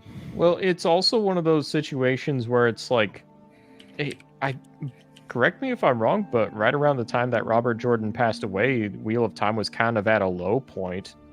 Mhm. You get to, I've heard a lot of fans say it's right around books 9, 10, and 11 where they call it the slog books because nothing is really happening in those books. Dare I say it was similar to what we're dealing with George R.R. Martin, honestly. People were just kind of Probably. being patient, and when books were coming out, it was like, nothing's happening, you know. My mom actually read those books, and I can remember her just being like, I guess I'll have to wait for the next one. You know? there are certain things that even in the early books that kind of turned me off from reading more of it. It has to do with like all of the gender stuff. It Mhm. feels odd to me. Like it doesn't feel like feminist or anything like that. It feels like an author's kink more than Yeah. anything. Yeah. And it throws me off every time I see it. I'm like, don't get me wrong, I've read plenty of books where you can tell it's the author, like it's their own them Injecting kind of themselves into the book. Yeah. yeah, they're kind of putting in their own personal fetishes a little bit, but this one I'm like, I don't know, it just takes me right out of it whenever it happens in Wheel of Time. Yeah. Well, it can't really get worse than the TV series. So Yeah, and that's fair. I'm like, you know what? Up until the TV series released, I had mixed feelings on Wheel of Time, but I just watched the first episode of the TV series and it made me mad. I was like, oh my god, the poor Wheel of Time fan base. This is what you all have to deal with now. I'm like, oh, my sweet summer child. what is it? The Aes Sedai, is that what they're called? Yeah, the yeah. Aes Sedai. Yeah, they're basically the Bene Gesserit of Wheel of Time, pretty much. Pretty much. And it's like I'm not gonna say I love everything about them, but in general they're a really cool faction. I Mhm. like how there's sort of like these like manipulators. It's like one of their big tasks is like subduing any like male magic users, because usually they go insane, end up killing tons of people. Pretty much like, yeah, you could tell he was inspired by Frank Herbert's Dune, I think, in a lot of ways, because that's sort of what happens with the with Paul, because they're really pissed off that Paul was even born in the first place. So, Oh, yeah. since you're gonna bring up Dune, Mhm. what was your reaction to that MMO shit? So Where what they were happened? trying I don't think I'm familiar actually. Hold up, I'll actually pull it up for you. I was not a fan of the newer films. I'll tell you that. I have Uh, not watched them. huge waste of time. I've I watched haven't the watched first the movies. one. I have not read the books. I just know some things about the. Dare I say they weren't even that visually impressive. I did not like the washed out gray tones, and I thought it was, I don't know. I like the Dune miniseries because it's really bright and just it just like really creative with the costumes and stuff. And I need to Right. watch the miniseries. The only other adaptation I've watched has been the David Lynch movie. Yeah, And that's I the best like one. that That's movie, my but I have a favorite. few problems with it right around the end. The ending is actually what kind of pisses me off with the movie. Which Other Other version than that, did you it's pretty see? faithful. There's a re-edited version. Like yeah, there's a couple. There's a Okay, 4-hour yeah. version. The ending is the only thing that pissed me off about that Mm. whole adaptation. My name is a killing word. Yeah, that's He is the definitely- Kwisatz Haderach, and then it starts raining. I'm like, okay, this isn't following the book for 1, 2. It Yeah. just contradicts the themes of the series. they're just as gonna well. jump straight to book 5. Okay. No, I like the David Lynch film, but I just think the miniseries was the closest to the. It seems like spirit of the it. best adaptation. Yeah. Yeah, I Here you can't go, watch take that a one look. because it's. Well, I did watch it, but I just thought it was too CGI. It's Mhm. early CGI as well. Yeah. And it's very bright. Yeah. I liked the colorful aspect of it personally. I know that's hit or miss for some people, but one thing I do like about it is because Frederick, I actually agree with you. When it came out, I did not like how it looked, and I actually think it's aged really good. It almost looks like a stage play now. Yeah, that's what I was gonna say. It kind of feels Yeah. like a stage play. Mm-hmm. And then Children of Dune, I think, had what's his name that played young Professor X as Leto. Forget his name. Anyway, he was in that, and I actually liked the Children of Dune. That's books 2 and 3 that they kind of crammed into that, and it worked pretty well. Yeah, mean, man. I haven't read Children of Dune. I know it's A like tough one. it starts around Children of Dune and it keeps going that way with each subsequent book, but I know it's like opinions get more and more divided as like book 2 and onward. I did not like book 3 at all. I thought it was What? boring. Yeah, I thought it was boring, except for like the last half of it was really good. I liked Dune Messiah. Yes, book 4, dude. Yeah, and God Emperor of Dune, of course, is a 50-50 kind of book. I loved God Emperor of Dune personally, but Yeah, I loved everything he wrote. I did not read what his son wrote because don't have interest. It's like very, very different. I've heard what his Not son wrote canon. is like Dune fans in general despise. That's what I've heard. it's not canon. He says that he has his father's notes and all this stuff, but when he's asked to like kind of show proof of that, he doesn't, and he kind of retcons things that break the original canon. And so, in my opinion, I don't consider any of those books canon. But if you want to See- read them, they're kind of like fan fiction. So That's his I mistake. hear after a certain point the Dune books get very smutty. they do. That's a lot of his wife's influence, I think, in those later books, He, especially. Oh, he is it? shouldn't have said he Yeah. had his father's notes when he didn't. He should have said he spoke to his father through his DNA. Yeah, You know, no one could have trace disproven back that. all the ancestry, all the memories. Yeah. No one could have disproven that. Books 5 and 6 get really like smutty, like Otter was saying, because they start really digging into the Bene Gesserit and the Sith equivalent, basically, which is called the Honored Matre. So it starts getting kind of crazy, and you start seeing those Jedi Sith kind of themes play out Did in you those say later the books. otter matre?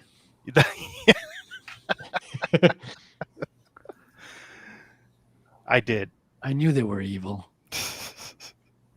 So, but my wife actually liked the later books, the books 5 and 6. She did not like God Emperor of Dune. Huh. She said it was a little it's like a first person journal almost. Most What of the about book. Otter Emperor of Dune? Have you ever thought about that? I'll need a copy of that. Yeah, I can give you one. NDA, All right. NDA. Yeah. Damn, I almost NDA'd myself. Yeah, but the big thing for me is the world building in Dune is really great. You know, it's kind of funny because I guess that Tolkien did not like Frank Herbert and Dune very much at all. It's kind of the antithesis of Lord of the Rings, so that's always interesting. I think thematically it's the antithesis to Lord of Oh, the was Rings. this his proof of his dad's notes? You know? These are my dad's notes. I Is swear, that an guys. NFT? That's it. Just make an NFT of that. I love it. But here, I'm going to show you this That's pretty good, man. trailer for the MMO. There's an old Oh, PC they're not- Dune RTS that's considered a classic. I've never played it though, but I hear very good. Yeah, things. yeah, yeah. There I was think a- that's, isn't that what gave like inspired StarCraft or some shit? I think so. Yeah. Oh yeah, no, it's Well- it's the grandfather of real time strategy games Yeah. in general. Always wanted to play it. I've just never gotten around to it. Dune 2. So, Team Kage, here's the official story of the MMA. See, I knew this was going to start happening. Every time something gets popular, right? When you play Dune, do you have to like do you have to click out a rhythm?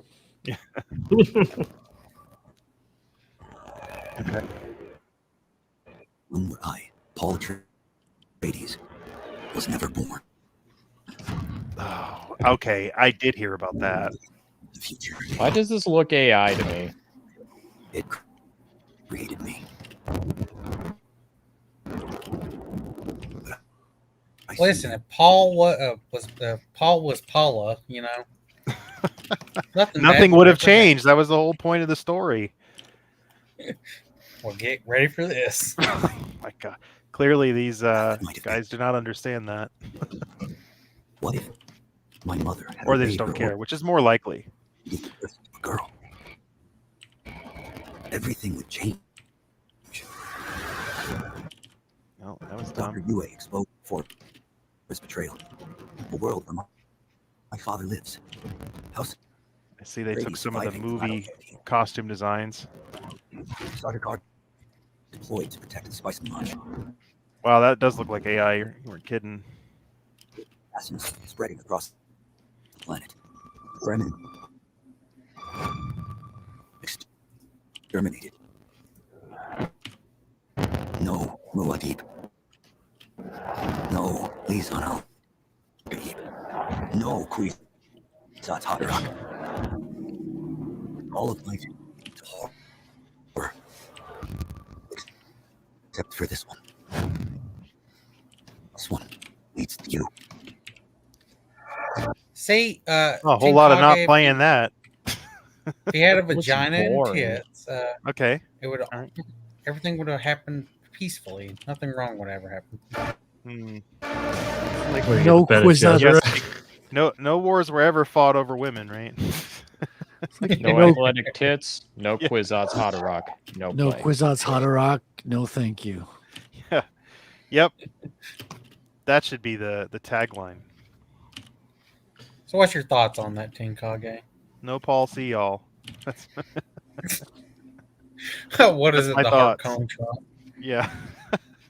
That's the other. That's the only other thing to know about it was the from the Heart Cone and Trump. It seems like they had to kill the canon to make the game because otherwise, Yep. they'd have to. But don't you know, if he was a woman, everything would have been fine. No horror would have happened. No wars. His daddy would have lived. Mm-hmm. Yeah, because the Bene Gesserit weren't conspiring before Paul was even born, right? Yeah, it's just a clear, like I said, it's a total misunderstanding of the lore, or they just don't care, and the latter seems most likely. They're trying to break in some cash, And MMOs, like, are those even like? I know people still play MMOs, but they're nowhere near, in my opinion, what they used to be like as far as popularity. It depends. I mean, friggin' Final Fantasy 14 is That's true. Yeah, skyrocketing, but yeah. that's not Everybody Final Fantasy 14.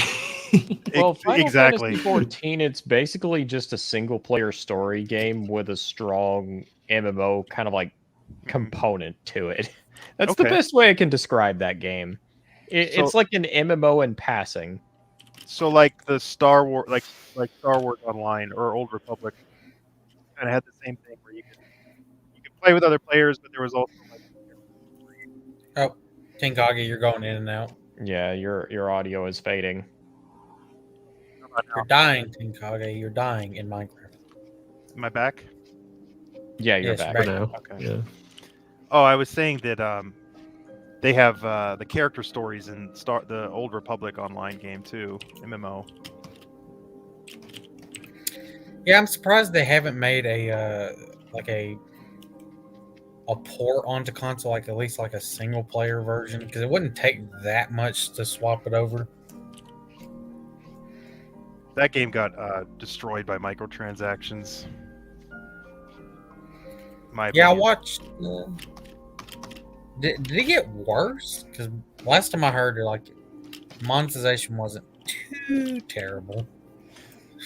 Well, it's not. It's just one of those things where you don't need it, but everybody uses it. That you're kind of just left behind if you don't have it. Like the XP boosts, things like that.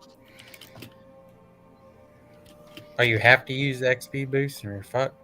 Well, you don't have to, but you'll fall behind. You'll have to grind. You'll have to grind more. It's sort of what they did to Guild Wars 2, with a lot of the XP boosts and stuff on that.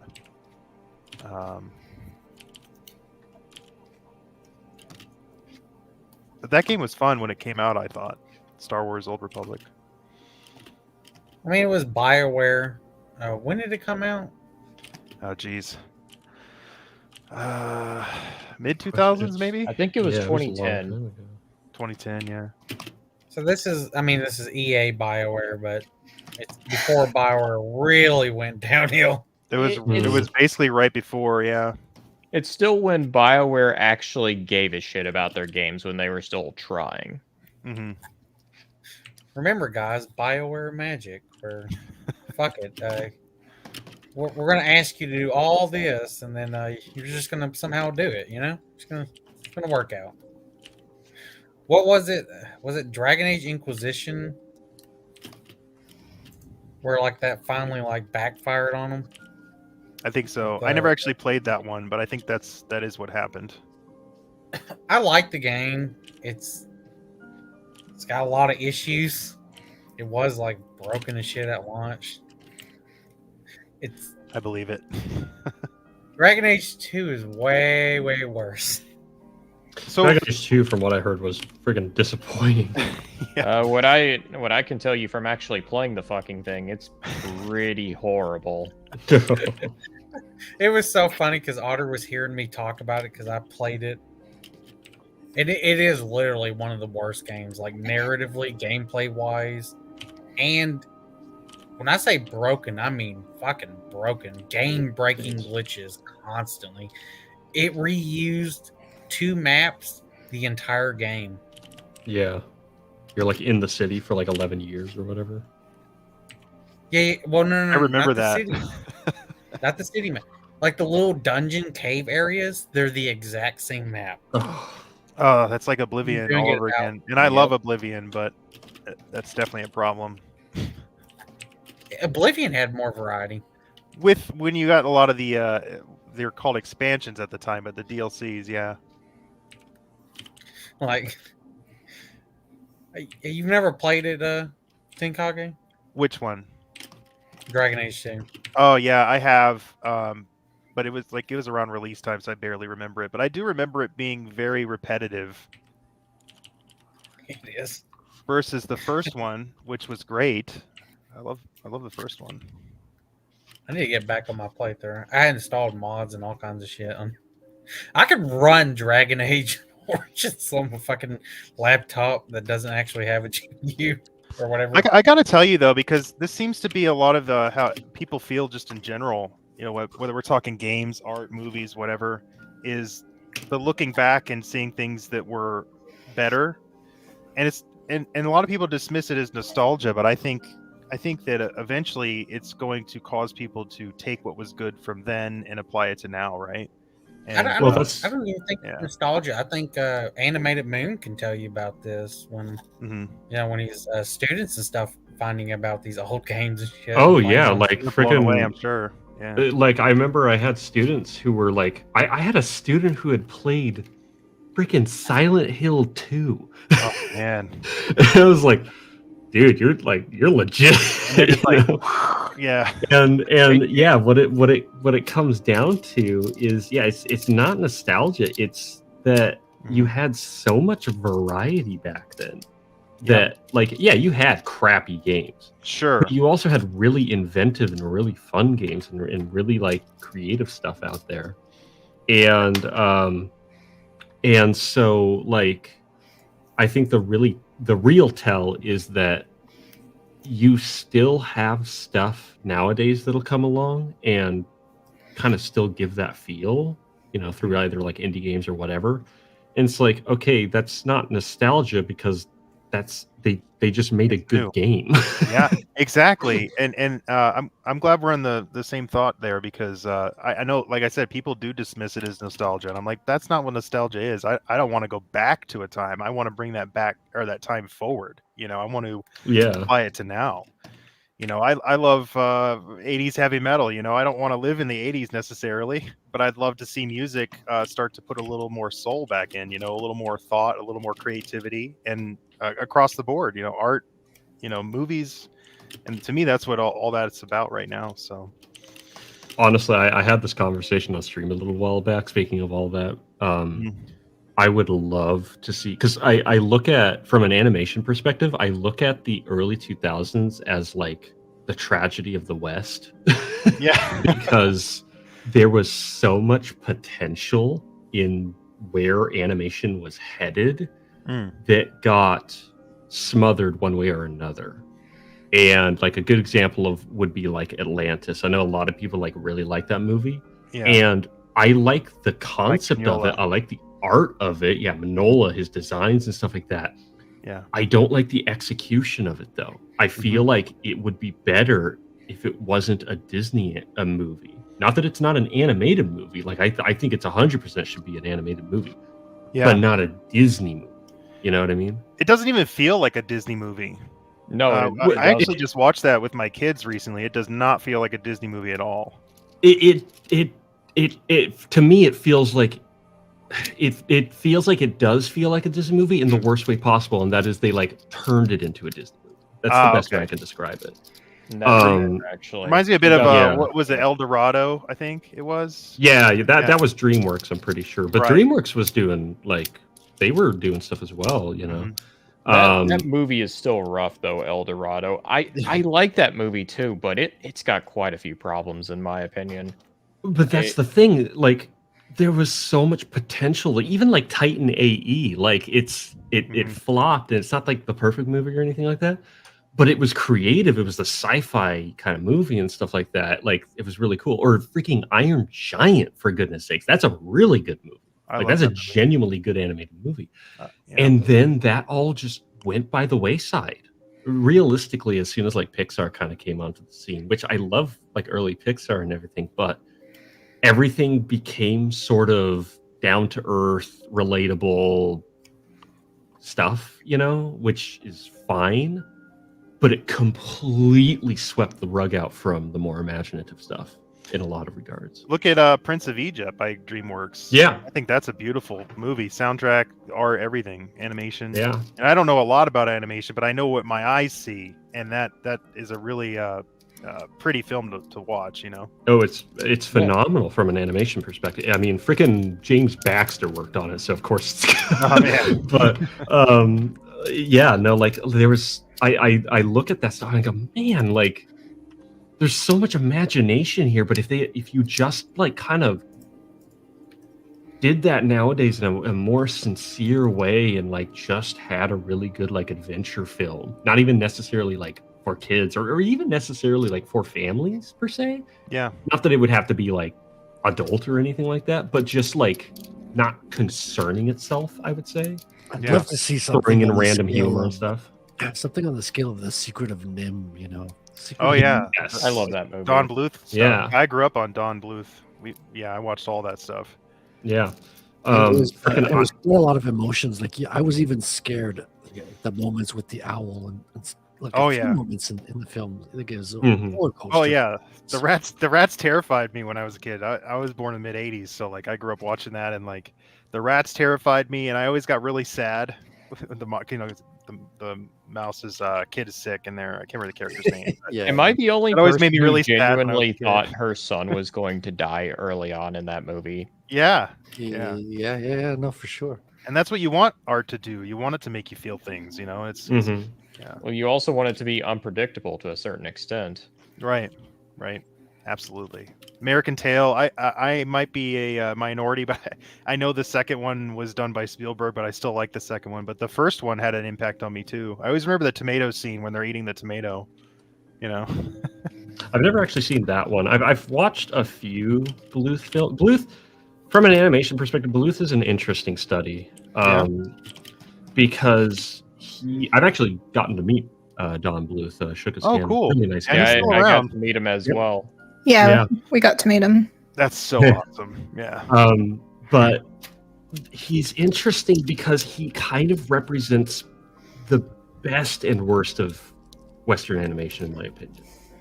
And what I mean by that is ultimately what kind of did him in, and to a somewhat of a lesser extent, 2D animation in the West, what it did it in, hmm was there was kind of this archaicness to the approach, as it were. And a really good example of that is A Troll in Central Park. You watch that and it feels like it was a movie made in like 1982. It was made in like 1996 or something like that. And it does not feel like it belonged in its era, and it flopped. But then you have stuff like Titan AE and whatnot, but it felt like it was too little too late. Like if they had started with stuff like that in like the early 90s and kept it going, kept that imagination going, they could have kept it around maybe, but like it's hard to say. I mean, like the market moved so quickly when 3D came onto the scene, so it probably is kind of a moot point. But it just is kind of interesting looking back at the way animation started to really drag its feet in the 90s. It's such a weird era because it both was pushing the bounds of animation beyond like what we had ever seen with the Renaissance, the Disney Renaissance, but at the same time like dragging. And I think it was a little bit the mentality of the industry as a whole as well, because the industry has always never respected animation. And so it's always put it into this really awkward place. It's kind of unfortunate. Do you think that had a lot to do with kind of the explosion of anime in the turn of the millennium? Because like, I know like in the 70s, there, for instance, I just picked up the Hans Christian Andersen Little Mermaid film for my kids. Uh-huh. I'm pretty sure that's Toei that did that. Yeah, But and then you, of course, you have like a lot of the classic anime and stuff, which I'm a big fan of. But like, do you think that that's sort of what led to the big explosion of anime in the 2000s? Was a kind of a like the deficiency of the West. Yeah. No, I wouldn't, because the fact of the matter is, anime was not. It was around with like Toonami and Dragon Ball and Ninja Scrolls and stuff like that, but it was still extremely niche. Like, Yep. It was like, you know, growing even when I was in high school, which I was in high school 2011 to 2015. Kids didn't want, like, you were the weird offshoot, like, niche kid if you were into anime, right? The anime Yes. stuff like that.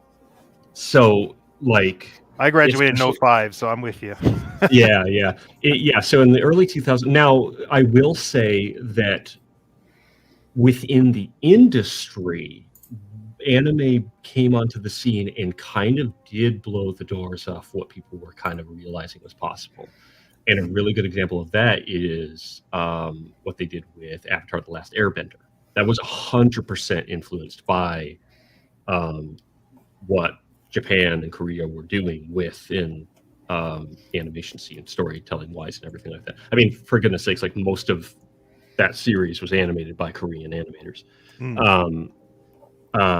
But again, like there was still this weird sluggishness when it came to the industry, and so Avatar: The Last Airbender kind of came and went. Like there wasn't anything like that after. I mean, you had Korra or whatever, but They tried. yeah, Not but going well. but aside from that, it kind of, even to this day, kind of stands out to it on its own. You have stuff nowadays that's more in line with that, like the Castlevania anime, which I'm going to be honest, I think it's kind of garbage. But I like the first season. After that, kind of lost me. But even the first season had some problems. So yeah, I didn't like the writing. The art's fantastic. The backgrounds are second to none. I think But that was Warren Ellis that wrote that. He's not for everybody. He's got some banter that you either love or hate it. yeah, well, I certainly didn't care for it. But point being, though, as far as animation goes, like, yeah, that's the weird thing over here is we've really kind of lost our identity of our own art in a lot of ways. And Yeah, I'd agree with that. yeah, and a big part of it, like, so I know a lot of people like hate the Cal art style, quote unquote, stuff like that. Personally, I don't really care. Like, eras have, you know, designs and stuff like that, and it's more or less gone now because that was the 2010s. But what I do find somewhat unfortunate is that basically after that era and that design style came along, it kind of shut the doors on the American style. Like, the European style is still around, but American style animation is very rare to find nowadays. The last thing I saw that was genuinely the American, like classical American style animation, was a little short a friend of mine worked on called the Last Engine or something like that. It's about a train, and like by far and away, it was absolutely like it's what I imagined American animation developing into, basically, because you have like Warner Brothers, they did the new Space Jam or whatever, and that's very much the old style, like Looney Tunes style of animating, stuff like that, and they have their shorts and everything, but that's more of a like harkening back. It's very like by the books to the old Warner Brothers style in a lot of ways. It gets creative in some ways, but I just feel like there's a side to the American animation in particular that's been more or less forgotten for the sake of like anime styles and things like that. Yeah. A lot of the animators that I see up and coming or like they share their work and stuff like that. It's good, right? It's very well done, but it's always influenced heavily by anime. It's that style of line work. It's that style of coloring and shading, and even motion itself, the animation itself, the way everything moves. And so it's kind of, I'm just kind of sad because it's like I think about like a game like The Dig, the point and click game. I'm like, dude, imagine taking that and just animating it.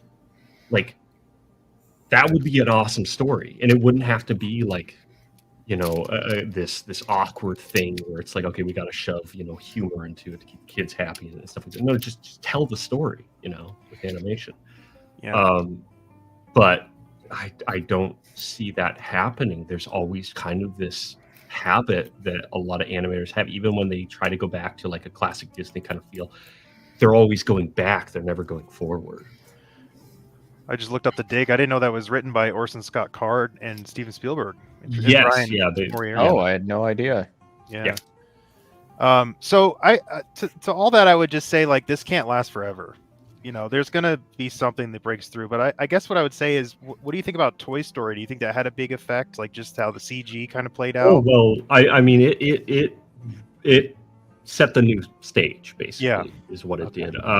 Like, and here's kind of another kind of caveat to the issue is that, like, the American industry, I mean, like, this has become so abundantly clear. The American industry doesn't know how to, like, segment itself, right?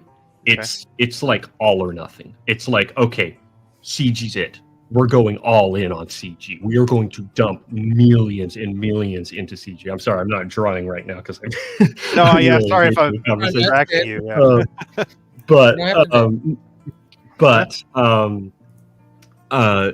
Like, and so it's like 2D animation. What's that? Oh, that's that thing that's last year, you know. Yeah.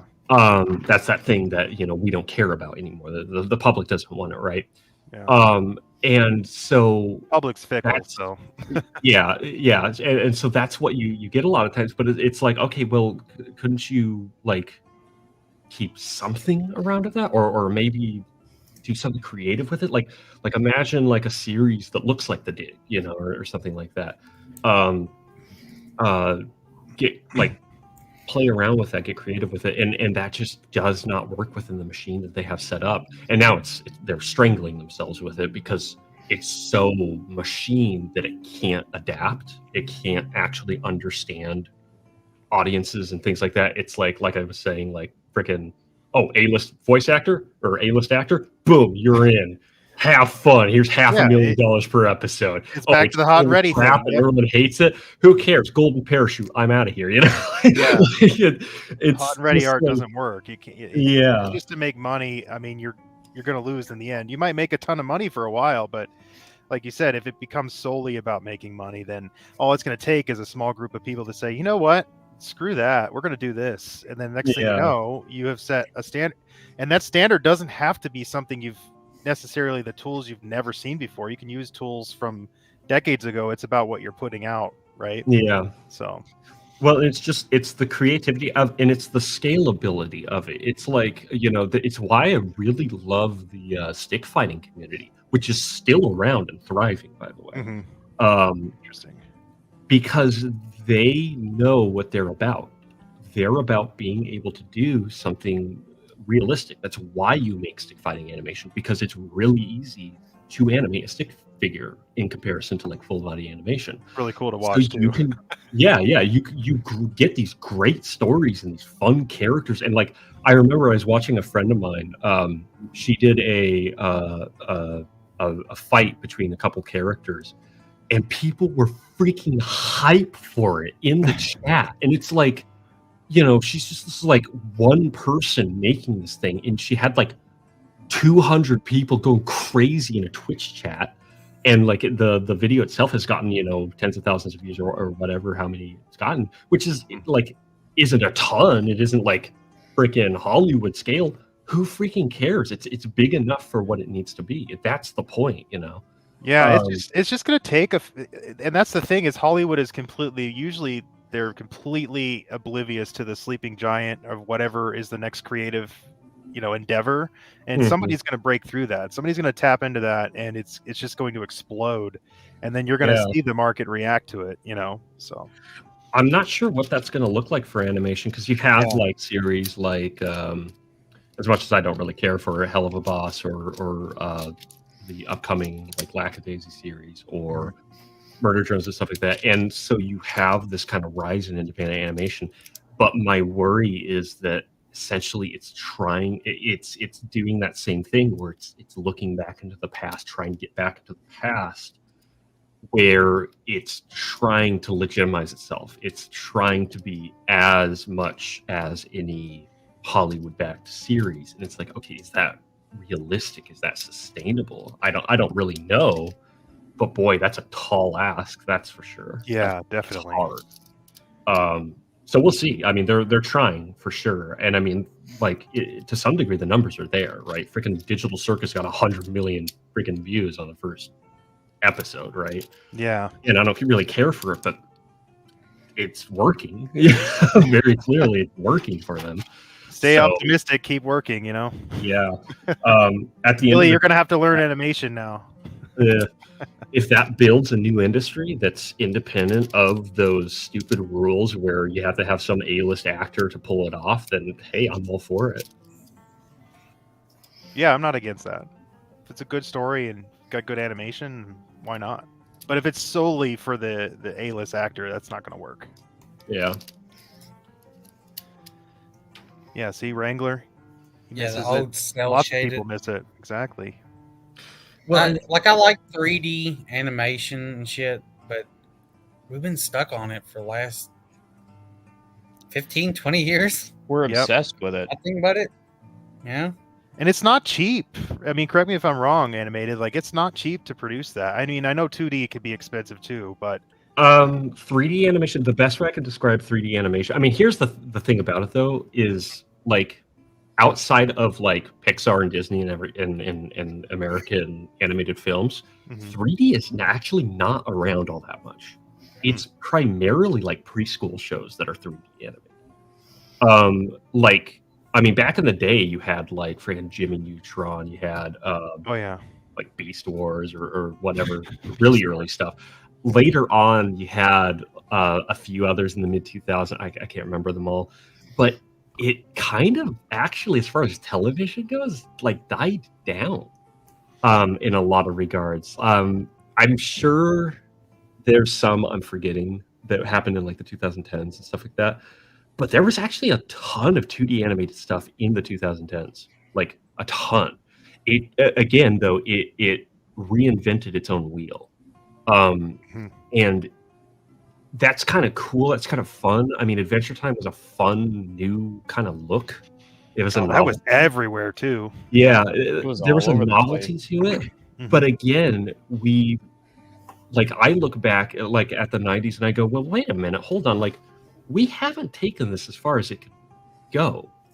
Like, I mean, if you look at like Japanese animation, they have continued to develop their style. In some ways, it's regressed, but 3D in other ways, animation. it's well, it depends. But okay, that's but sorry. at the same time, like they have continued to develop it. I mean, even into like the 2000s stuff like that. But compares, I mean, freaking like backgrounds and stuff like that included. And so I would love to see again, like rather than being like, okay, we're going to go back and we're going to make it like it was in the 90s. Instead of saying that, saying, well, what does it look like if we Try that now. Well, yeah, we bring the foundation of those styles, the knowledge of those styles, and we say, well, what can we do with that? What can we do with that within the context of new technology? What can we do with that within the context of new storytelling and things like that? And I think it would be awesome. I think it would be fantastic. But there's a lot of hope there in that kind of thinking. That's kind of what calls back to what I was saying before. Was like you said, what can we take and apply to now, and these old methods or these older methods, and apply them to the modern day, and see what we can do with it to break into the next thing. You know. Well, and truth be told, I think a perfect example of that is actually Genndy Tartakovsky. Primal, especially Oh, I season love 1. Primal. Oh my word! Like that to me, he is kind of the last bastion. Maybe not the last bastion, but one of the last bastions of the American style of animation. I don't think I've ever seen this. Oh, I highly highly recommend recommend it. Highly recommend. It's a love letter to Robert E. Howard. Oh, I love Mhm. Samurai Jack. That's like one of my favorite Yes. shows of all time. Well, Samurai and that's the Jack. that's the really interesting thing. If you watch Samurai Jack from a design perspective, with a knowledge of design history, Mhm. it's UPA. They're pulling from UPA, which was the old like 70s style, that minimalist kind of 70s style. That is plastered Oh. everywhere over Samurai Jack, but it's not defined by it. And it later on especially develops into its own thing. But that identity is still there. That legacy is still there. Yeah, dude, Yeah. I'm definitely checking this Primal show out. This looks Oh awesome. yeah, Oh, How did I It's miss this? sick. What the heck? This is I was great. actually hyped for it back in My like goodness. 2019. I watched the first few episodes. It's one of those series where you just immediately fall in love with it. Like, Mhm. I love everything about this. My kids love Samurai Jack, and I'm like, good. I don't even care if it's got, maybe some things that you shouldn't be seeing yet, but because it's just good art, it's good Mhm. story. And I don't even know all the technical aspects of it, but I can tell that it's exceptional, Mhm. so. Yeah, no. Wow. So Tartakovsky, I have a lot of respect for Tartakovsky. Just the way he, again, T-Rex carries that looks like legacy. Land Before Time almost, but it's done in a different style. That's wow. I see what you mean by that, by kind of Mhm. pulling back some old methods and applying them. What's funny though, actually, so it's not outsourced to, as far as I'm aware, it's not outsourced to like a studio out in China or South Korea or Japan. It's actually outsourced to France, I believe, which makes a lot of sense when you look at it and you understand Ah. the design language and the style of like French animation in particular. Yeah. So in a strange way, that's a part of the legacy as well, is European and French animation in particular. Their sense of timing in particular is all over the place. They're just crushing it over there with Bond Dessinée and now this kind of Yeah. stuff. Yeah. Wow. I actually idea. really admire particularly French animation, the style of French animation. There's a movie called Ernest and Celestine, that the movement in that movie is just so much fun. It's so much fun to watch. It's super poppy. There's movements where they'll have, I can actually draw this here. Oh, you got me talking about animation here. I can listen to it all day too, because I'm fascinated by animation. Like I was saying to my wife the other day, I was like, man, when you get really, really good, then you kind of try animation, and it's like a whole new level of drawing. I highly recommend just when you get into digital, like, oh, come on. Yeah, maybe that's what I'll use digital for, is to practice animation.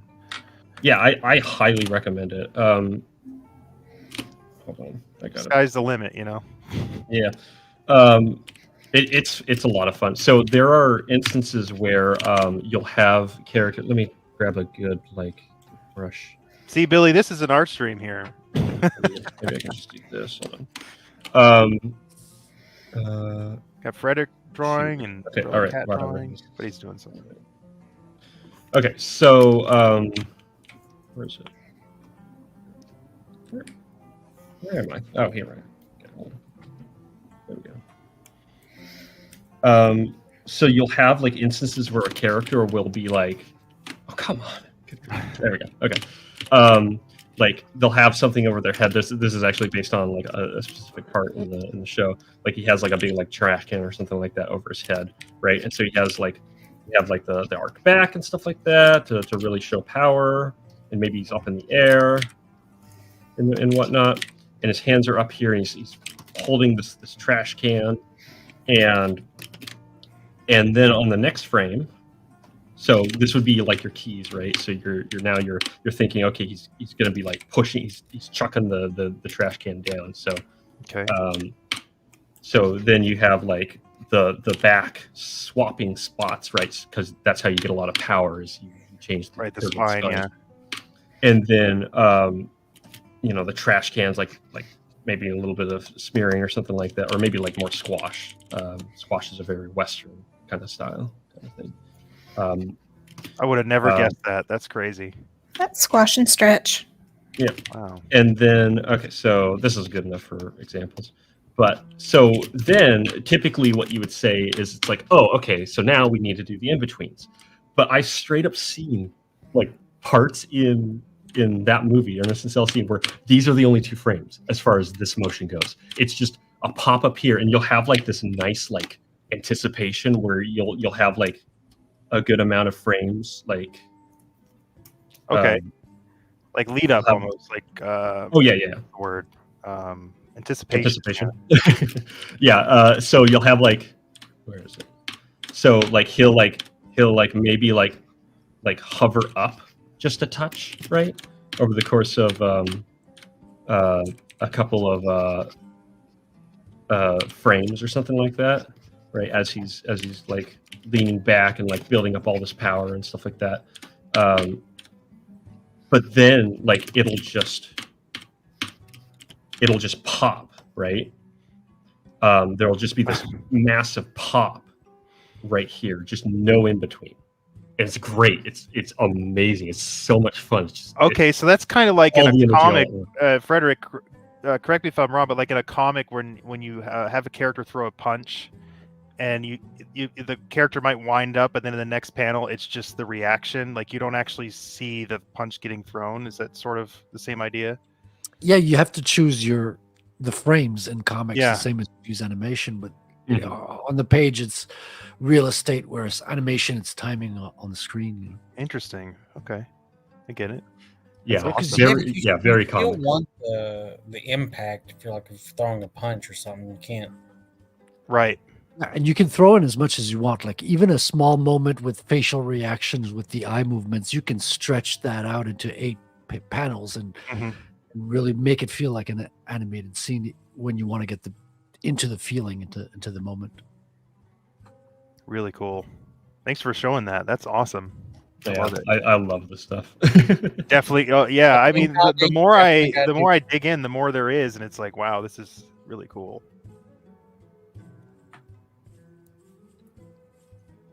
What were you saying, Got a Billy? lot to learn, Padawan. Yeah, I know. Gonna be. Already getting gray hairs in my beard here. Gotta hurry up. Gotta get to it. See, this is all we gotta do. We gotta Oh, this is great. start talking about animation. We'll get a presentation by animation. Yeah, I that's can a be the good way to interviewer get if me- you want. Yeah. No, I love it. It's a good way to get me going. That's for sure. That's 'cause perfect. Especially, That's why you're after here, I spent man. especially after I spent the last Wrangler. year working on a comic. Yeah, man, that's cool. It feels like we tricked him into talking about his passion, you know. Yeah, I right. tripped nothing, man. I jumped in with both feet. Yeah. No, So- I'm fascinated by all of it. So How far are you into your comic right now? How many pages you got left? For the Blind King. Mm, So the rest of chapter 3 is 12 pages. I know that for a fact. Then chapter 4 is, I'm counting on it being another like 20 to 24 pages at most. It's not going to be as long as chapter 3, thank goodness. It's the artwork in chapter 4 is, there's going to be some panels that are just going to like freaking really test me.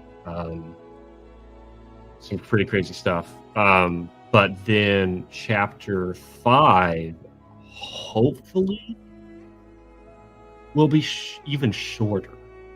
Maybe like 15 to 20 pages, I hope. And then chapter 6, which is like kind of like the epilogue. epilogue, yeah. No, I'm putting the story down when this is done. The epilogue probably would be another like 20 to 24 pages. So I have at most probably another like 67 pages. You hear And that, Frederick? I have around 7 pages done, so I'm about halfway through. Well, I'm You definitely see that, gonna read it. Frederick? Don't give up. No, I know. I'm kind of getting pumped as well. Like with events being lined up in the calendar, it's starting to get me back motivated into it. Well, my bottleneck right now is those last 2 colored pages. So I worked on those today, but I got to finish the colors on those. So those will be the samples, so I can get the campaign started. So as soon as the campaign starts, I can get back into pages and sort of do promo and pages at the same time. So, Frederick, you haven't been on with Animated Moon for been a while. Why? The color program. Talk about the program you're using. Yeah, I've been using Krita. So there's other comic book professionals that have been using it, and there's a lot of unique features specific to comic in Krita. So I've been discovering it, playing with the different brushes and all that, and I've been using a technique with a hard light layer instead of having like different layers for shading versus light. With a hard light layer, you can do both on the same. Like you can get your average gray, so 127, 127, 127. On a hard light layer will just appear transparent because it's perfectly neutral gray. So everything darker than that will shade your bottom layers, and everything lighter than that will just lighten them up. So that's the effect I've been playing with in Krita mostly. Sounds awesome. Like I said, I've got a little list here of everything we've been talking about. I'm gonna go check that out too. I like to take notes. Yeah, I still have. Honestly, yeah, go ahead. I was just gonna say I would love to do like an animation workshop one of these 3. Yeah, man, do it. That would be super fun. Well, I'm excited to see both of you finish your projects here because I'm in on both. So give me a couple of years. Yeah, that's cool. I mean, I think I'm hoping I'm going to finish mine this year. Man, it's going to hurt my ego if it doesn't. Because I mean, basically, this is the 9th page that's almost done inking.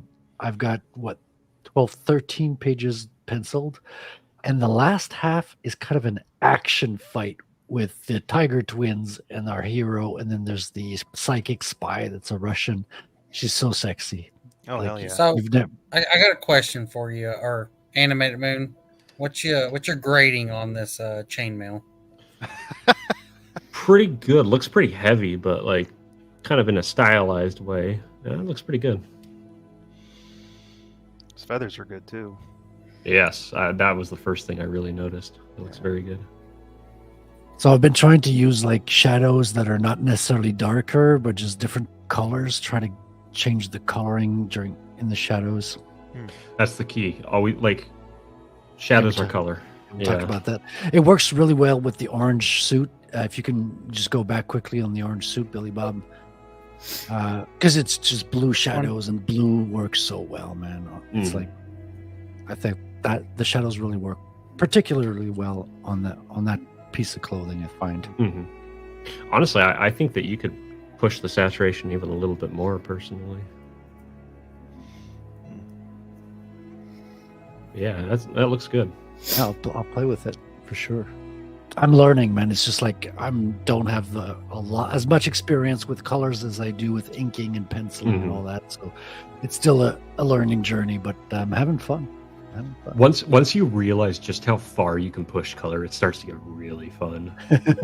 It starts to get really. It's just like it things really start to unlock, and that's where I really got with my comic, was just like, oh, I can just really crank the color and make it just. This is what I really like to getting Frederick to do. I got him to put in the flats. Yeah. The flats of the. I didn't want to put it there, but Billy Bob convinced me that it was like valuable for people to see. Well, that I mean, like I'm you go on this appreciating it. website, it looks really cool because you got your pencil pages.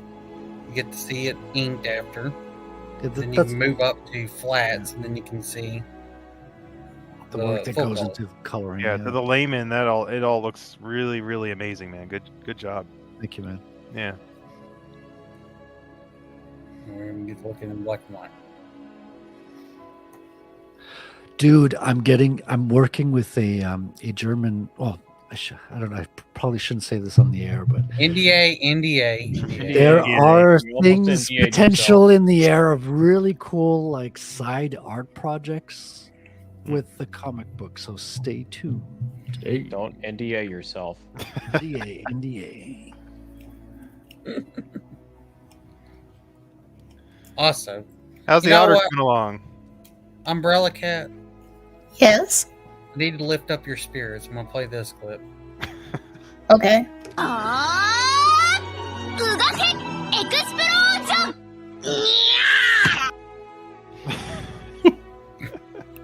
Kit.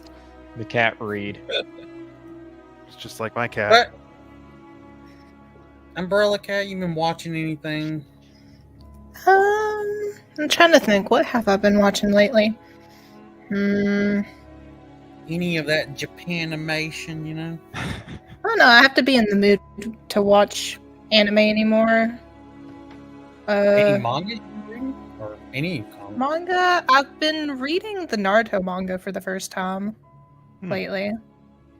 The manga is way better to me than the anime. That's for sure. That's fair. It's just like Kishimoto yes, is a good artist. and you can see like his art style improves a lot over the chapters. That's for sure. But I remember those. It wasn't an official one, but those fan colorings of those. Oh my pages, gosh. they were really bad. I was. I was Oh. like, Heck, back I to think black I and even white. remember that. Okay. Yeah, that was. yeah, like Painful. Animated Moon pulled up one of them. This is a long time ago, but it was something. It's like, oh no, what happened? Yeah, it's like the manga. It has its issues as well, but it is like everything I loved about the anime. It's essentially that's what the manga is, just without all the filler crap. Well, I did. There's a Finally lot of watched. filler in Naruto as well. Yeah. In the There's anime. more filler in Naruto than the entirety of Dragon Ball Z. Yeah. See, I get a lot for it, but I actually like Dragon Ball Z Kai the most as far as the I don't think people. I don't think people shit on it that as much. People shit on the really kiddie version of it. There is Yeah. an actual good version of it where that doesn't really cut out blood or anything. That would be nice. Yeah, I grew up with Ocean Dub. I think I've mentioned that before, but yeah, I just think the pacing's better. I mean, the filler is fine, but I could just do without it, honestly. It's not No, the I word. like It's there- not there- Naruto filler. There's some filler I do love in Dragon Ball. I do love Goku and Piccolo having to get their driver's license. I think Just I 'cause remember that. It's a gag episode and it's just Yeah, fun. which is fine. That's to me, that's not filler. That's just, well, I guess it is kind of filler, but you have to have those breaks in the story where they're just kind of appreciating the life a little bit, you know, because they're always fighting for the planet and stuff, right? So Don't worry. what do they do when There's things are bad fine? filler as well. Yeah, There's the Otter watched it. The not Namek episodes. It's like a 2 Oh. as well. Oh yeah. I think that's With the, where I've been kind of like. It's been a while since I've watched Dragon Ball, and I think it's right around those episodes that I still need to pick back up on. Just get through it, and then the fucking Space Kids one.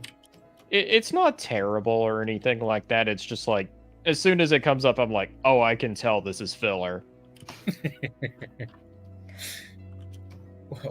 What was the Dragon Ball Z abridged joke on that? You remember Tenkage? no, I they had, don't like, remember. a That's a great series though. Where they have like a giant neon sign that says "Totally Namek" or something. Yeah. yeah. Namek, and then the other part of the neon sign comes on as fake Namek. Yeah.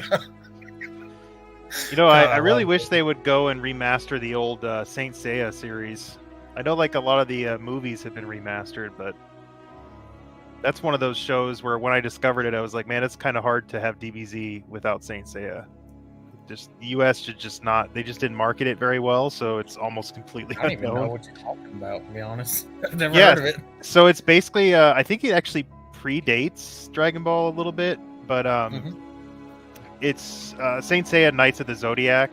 Some people might know it as Knights of the Zodiac, but yeah, it was a manga, and then of course it was an anime series. It's basically like they're mystical warriors called saints, and they sort of have like Oh this, my- I know what you're talking about.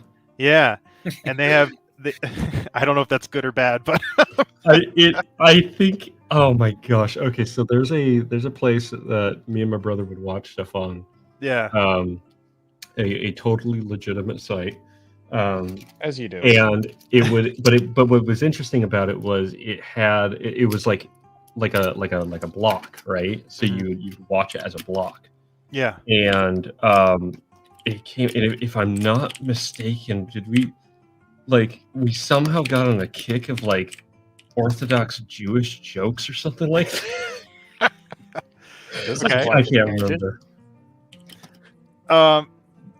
So yeah, they're saints, and they basically are like reincarnated to protect the goddess Athena from evil.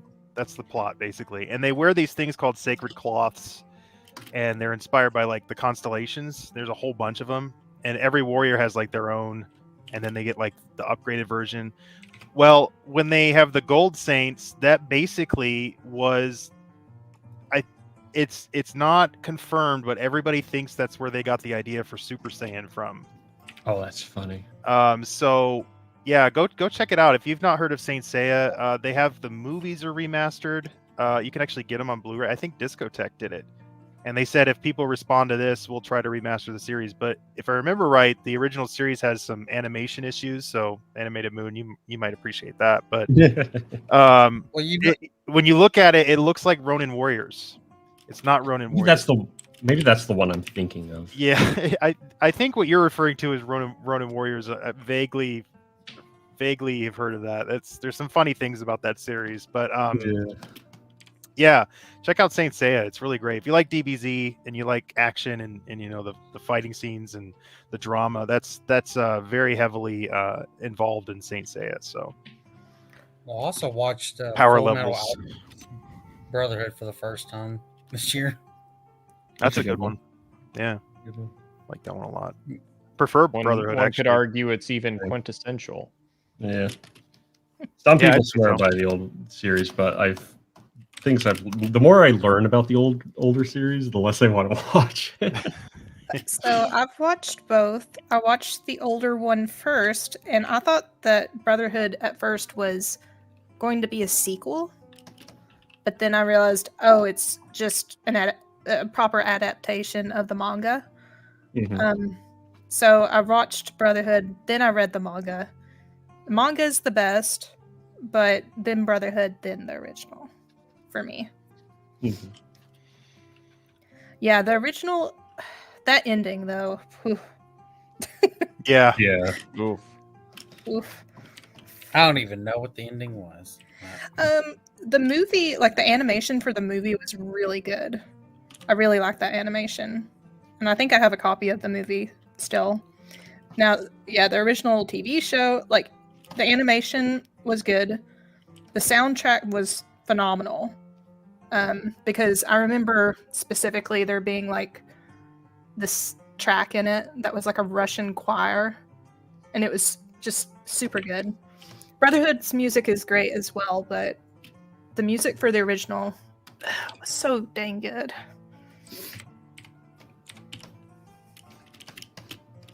I got one of the tracks I can play from Brotherhood.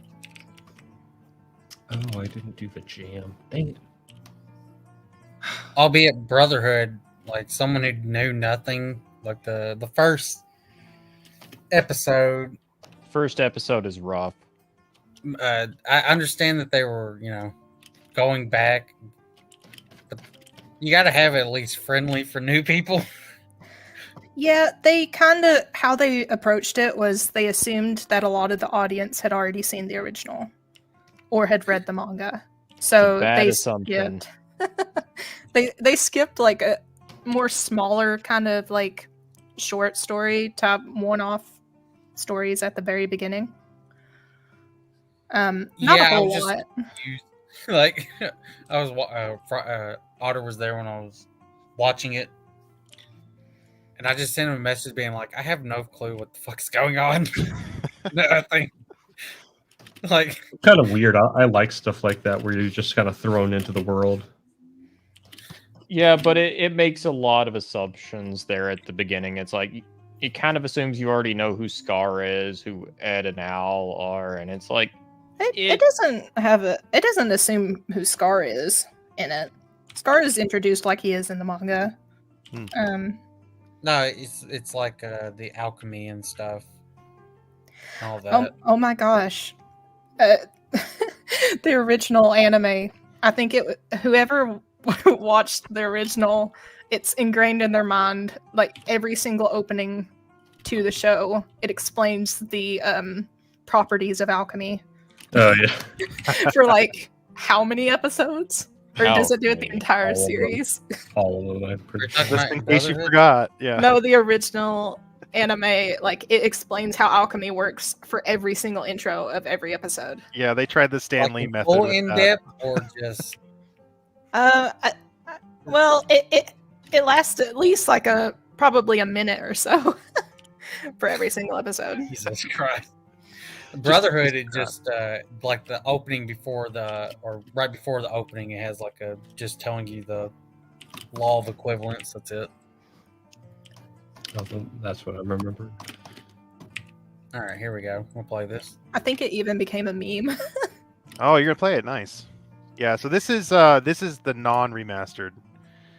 They have the remastered films, or the movies, but they've not remastered the actual series. And the series is kind of a mess. It's a ton of episodes. It's actually a lot like DBZ. So anyway, You know what? Discotech needs to like break into Toei and stuff, beat the shit out of them, and steal the Dragon Ball copies and make Yeah, a they do. proper fucking remaster.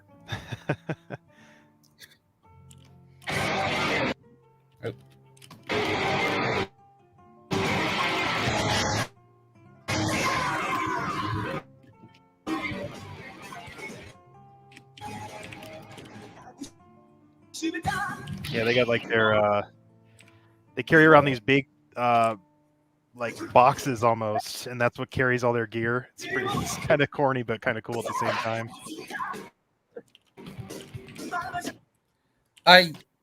The funny story behind that, like the what is it, like Athens ruins or whatever? Mhm. It was There's a lot of destroyed in like like Greek themes. World So. War. Yeah, but it was like it wasn't destroyed in like some ancient battle. It was like World War I or World War II because I'd have to look. I think I know what you're talking about, but off the top of my head, I don't know. like the way the actual story of how it got destroyed was they put all of their ammunition and like resources and stuff in there, like the invading force.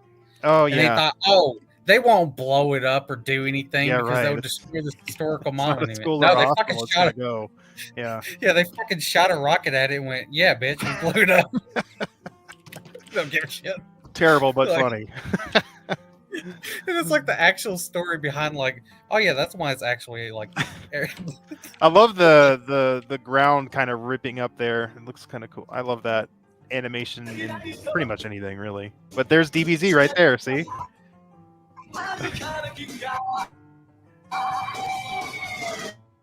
But you can see the Ronin Warriors were definitely inspired by this. I could be wrong on that, but I'm pretty sure this is way before Ronin Warriors. I think you're right.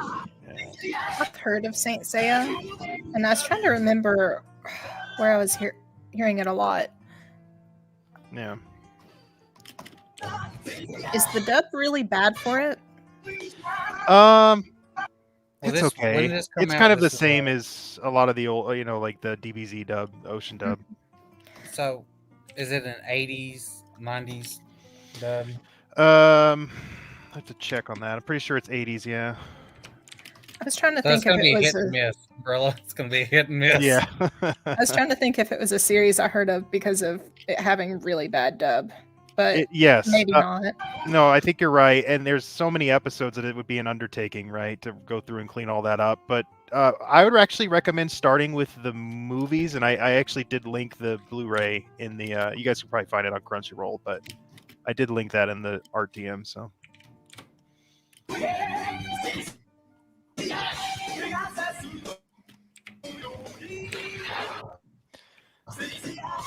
Plus, the power scaling in this is like exceptionally larger than DBZ, which is just absurd, right?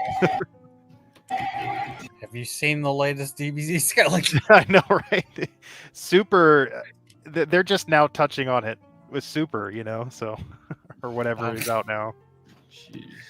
God, you want to see like the most pathetic stuff? Go watch a power scaling channel that's still doing it on Dragon Ball. It's like what?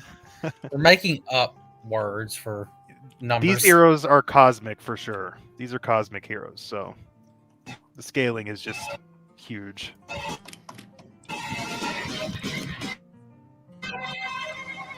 Well, the whole thing behind the power levels in DBZ, like as somebody who's coming into it pretty new, I'm like, this all just feels like hyperbole to me.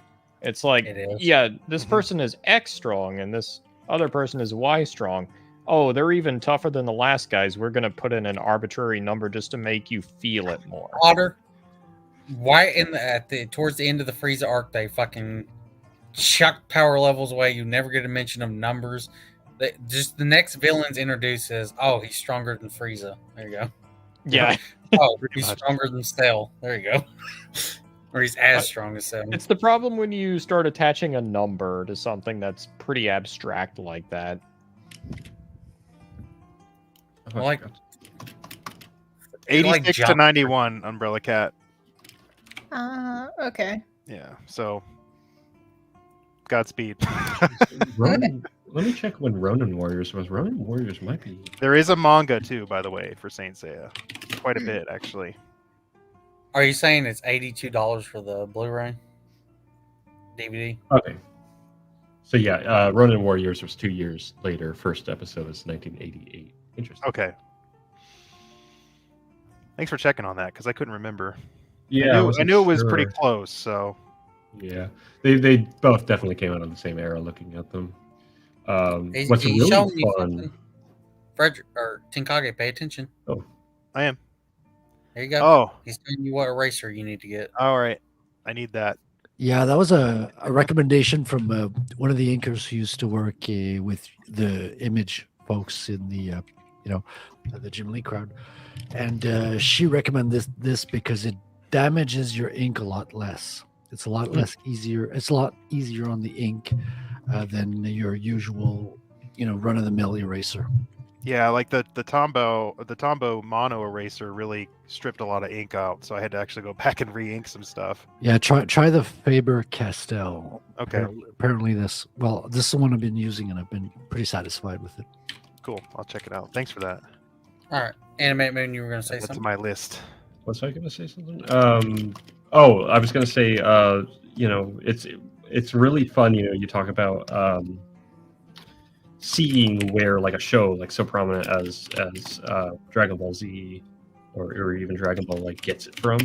Mhm. That's how I felt when I watched what's often considered the first OVA, Dallos, Dallas. because it came out in 1983. And there are parts in it. I mean, it looks very 80s, like late 70s, early 80s. But then there are these parts where they're in because they're this like mining colony on the moon or whatever. And so there will be these fight scenes where they're in drilling armor and stuff like that, kind of mechs and whatnot. Oh, cool. And it goes like full monochrome, like heavy ink, super dramatic. Oh, nice. And it's like, wow, like What's the name of it? it's called Dallos, Dallos. And you look at it and it's like, man, that is like distinctly like that's where it came from, like that was the influence right there. Really? And that would just be like a Gun. freeze frame that they would maybe like do a No, it was it was like proto Sakuga, actually, kind of a very like camera movie and stuff like that, like the cameras like moving around and whatnot. So it was in motion from what I remember. Got to get that Starship Troopers OVA. That one's kind of rough, but I don't know, still fun. I don't think I can find the fight scenes of it.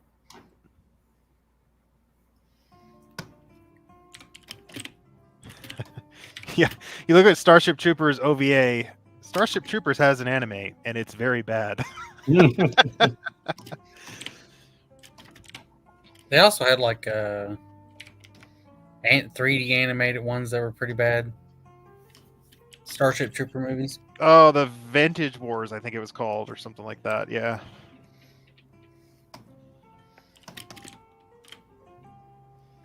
Apparently, they're pretty true to the novel because obviously the movie was satirical, but which I think is funny because it had the opposite effect on me. I love the Starship Troopers movie, but yeah, it just proves that you could be accurate, but it's not always going to translate to whatever medium you're working in, I guess. Well, the funny thing with that one was just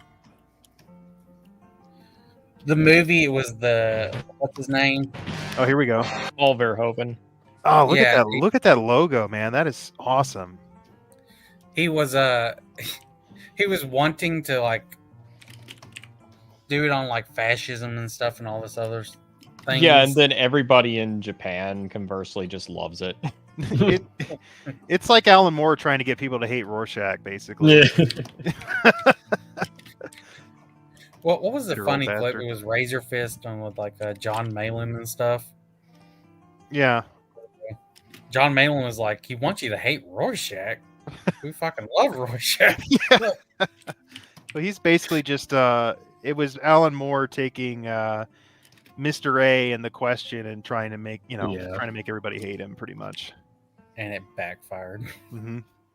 Everyone went, yeah, I like Rorschach, It's my favorite character, and he's like, old man yells at Cloud, Alright, here's the OP. This is all I can find on it, by the way.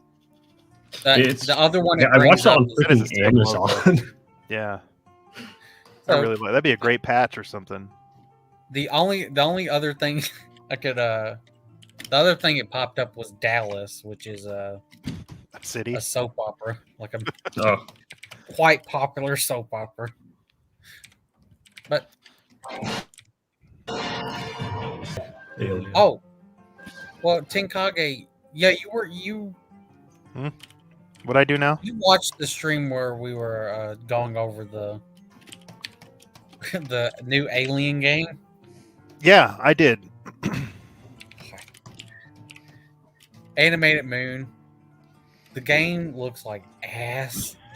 This new Alien one, to the point where I had to show Otter that you can literally see the aliens starting his animation in the trailer. Oh, You actually can. It's pretty pitiful. No way. Wow. I didn't catch that. I must have been doing something. Here, I'll point it out. I noticed it immediately. I was like, I can see the start of the animation. Like, come on. Here, let me show you. It's bad, man. Like, so bad that I'm actually wanting to go play Alien Isolation. maybe that's why everyone's playing Alien Isolation. They're We're all like, just "Man, the taking movie one look sucked, at the other that and game going, I think I'll stick with Alien Isolation. I mean, that's not Oh. uncommon. Like, same with the bad Batman game or the Suicide Squad game that came out. It just gave everybody the motivation to go play the old games. Oh, yeah. Yeah. All right. That's what we were I got Animated Mood and I were talking about earlier, is it's just gonna collectively things will be that way, and it'll make people harken back and try to drag those things into the modern day and make it better. So Yeah. Oh, well, Hopefully. talking about the modern day, Okay. the modern audience. Modern audiences. It may be inappropriate for modern audiences. all right, here we go. This was funny. Let's.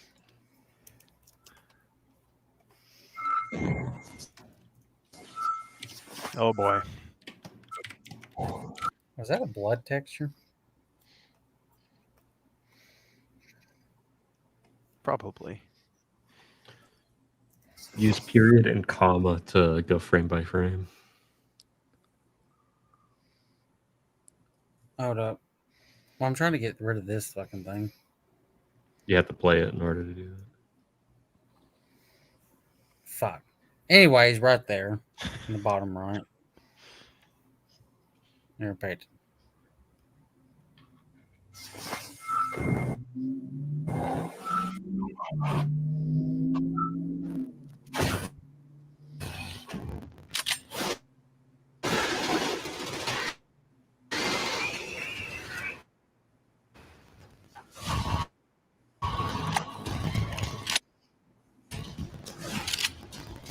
Okay, I remember this now. Vegas. I found exactly what I was looking for.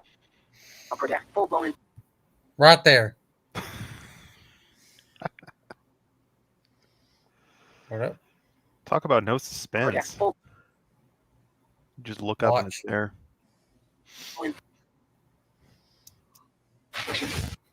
Oh my goodness. Oh, yeah, the arms. I think I saw the arms. Oh yeah, and it's going through the bar. This is actually the See? warehouse that I drew. Yeah. But you can literally see when it pops up there, the animation starts and then it's doing its quick thing. Full blown infection. Everyone is dead. And soon, the number's gonna include me. I got careless, and it's in your hands now. And I want to remind you, this game is coming out this year. Alien Isolation came out in 2015. This looks like a PS2 game. I was gonna say, like, it really feels like the best way I can describe it. A lot of games nowadays feel really incohesive with themselves. We're going in Yeah. the wrong direction, guys. We have to go back. Nice. Like it feels like I'm with you, Frederick.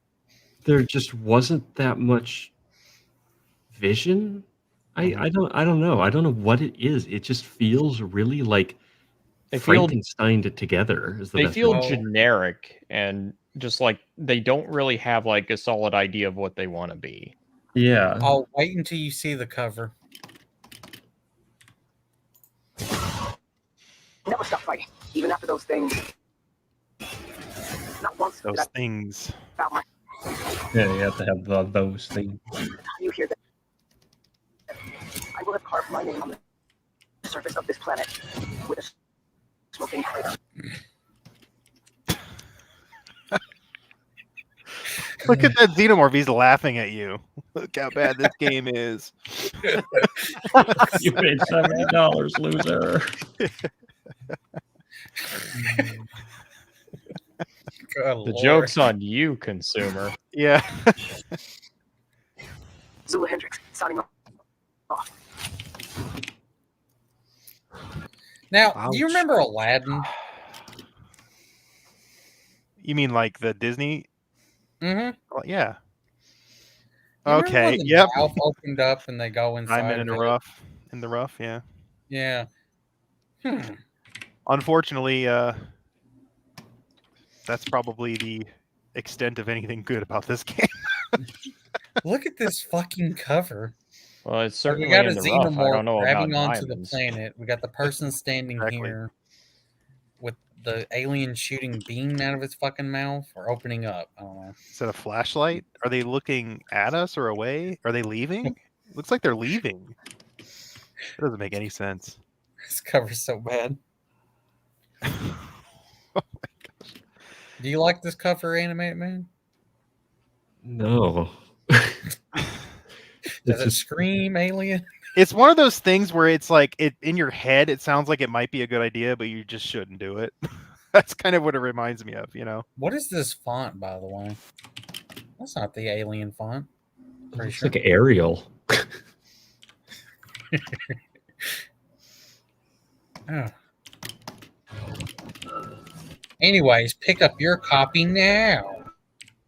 Wish list it, guys. Wish list it right now. It's a bold sans serif font. Nobody will notice the difference. You know, they should just start just Comic Sans. Just put Comic Sans. Just put You guys Comic just- Sans. Let's just skip to Why the end. not? Let's Just to just troll skip right to the people. end. Yeah. Oh, man. Cursive. Hey guys, we want to be really like visionary unique, so naturally we used Comic Sans for our font. So this is definitely why people are bringing up Alien Isolation, just going back to the actual game that had fucking passion behind it, you know? And then the Romulus movie that came out. Yeah. Like the Alien game where they literally got access to Warner Brothers like everything, like all the concept art, Audio. sound files, Just music. Have if they're working on the game. Huh? They should just have that if they're working on the game. Let's be freaking real. Yeah. See, we can't give it away though, because then they're just gonna go make Isolation 2, you know? And it's not gonna be good. Well, see, and that's the crazy thing. So you said Warner Brothers. I'm amazed that they were actually able to get the concept art for that game then, because to give you an idea of just how fragmented and pathetic Warner Brothers is, I talked to a guy who worked on some of the new like what you Hold on, call I it, don't- freaking. I don't want to interrupt you, but this is basically all our reactions on Cinema Trip. Oh, it's pretty Yeah. good. That's great. That's great. Alright. But yeah, I talked to a guy who worked on some of the newer Runner cartoons that Warner Brothers was doing. He was like, "Yeah, we didn't know for the longest time if we were even going to be able to get the meep meep sound, like the classic Roadrunner sound." This is Warner Brothers. He's working for Warner Brothers, mind you. The problem is he worked for Warner Brothers Animation. That sound was part of Warner Brothers Sound or Warner Brothers Audio or whatever the frick. Oh, So they literally didn't have access to it until they contacted the department and they told them that they could use it for an official Roadrunner that's cartoon. insane. That's insane. They also like sell each other. This is what Disney does as well, where they quote unquote Disney will sell the rights or what, not the rights, but like the permission to stream to Disney Plus. Yeah. It's, Yeah, it's And then nuts. they also have to have like they have to quote unquote buy the or buy the licensing from the Disney Music Studio or whatever. They end up Yeah. shuffling money between departments and Yeah, and such. where it's so stupid.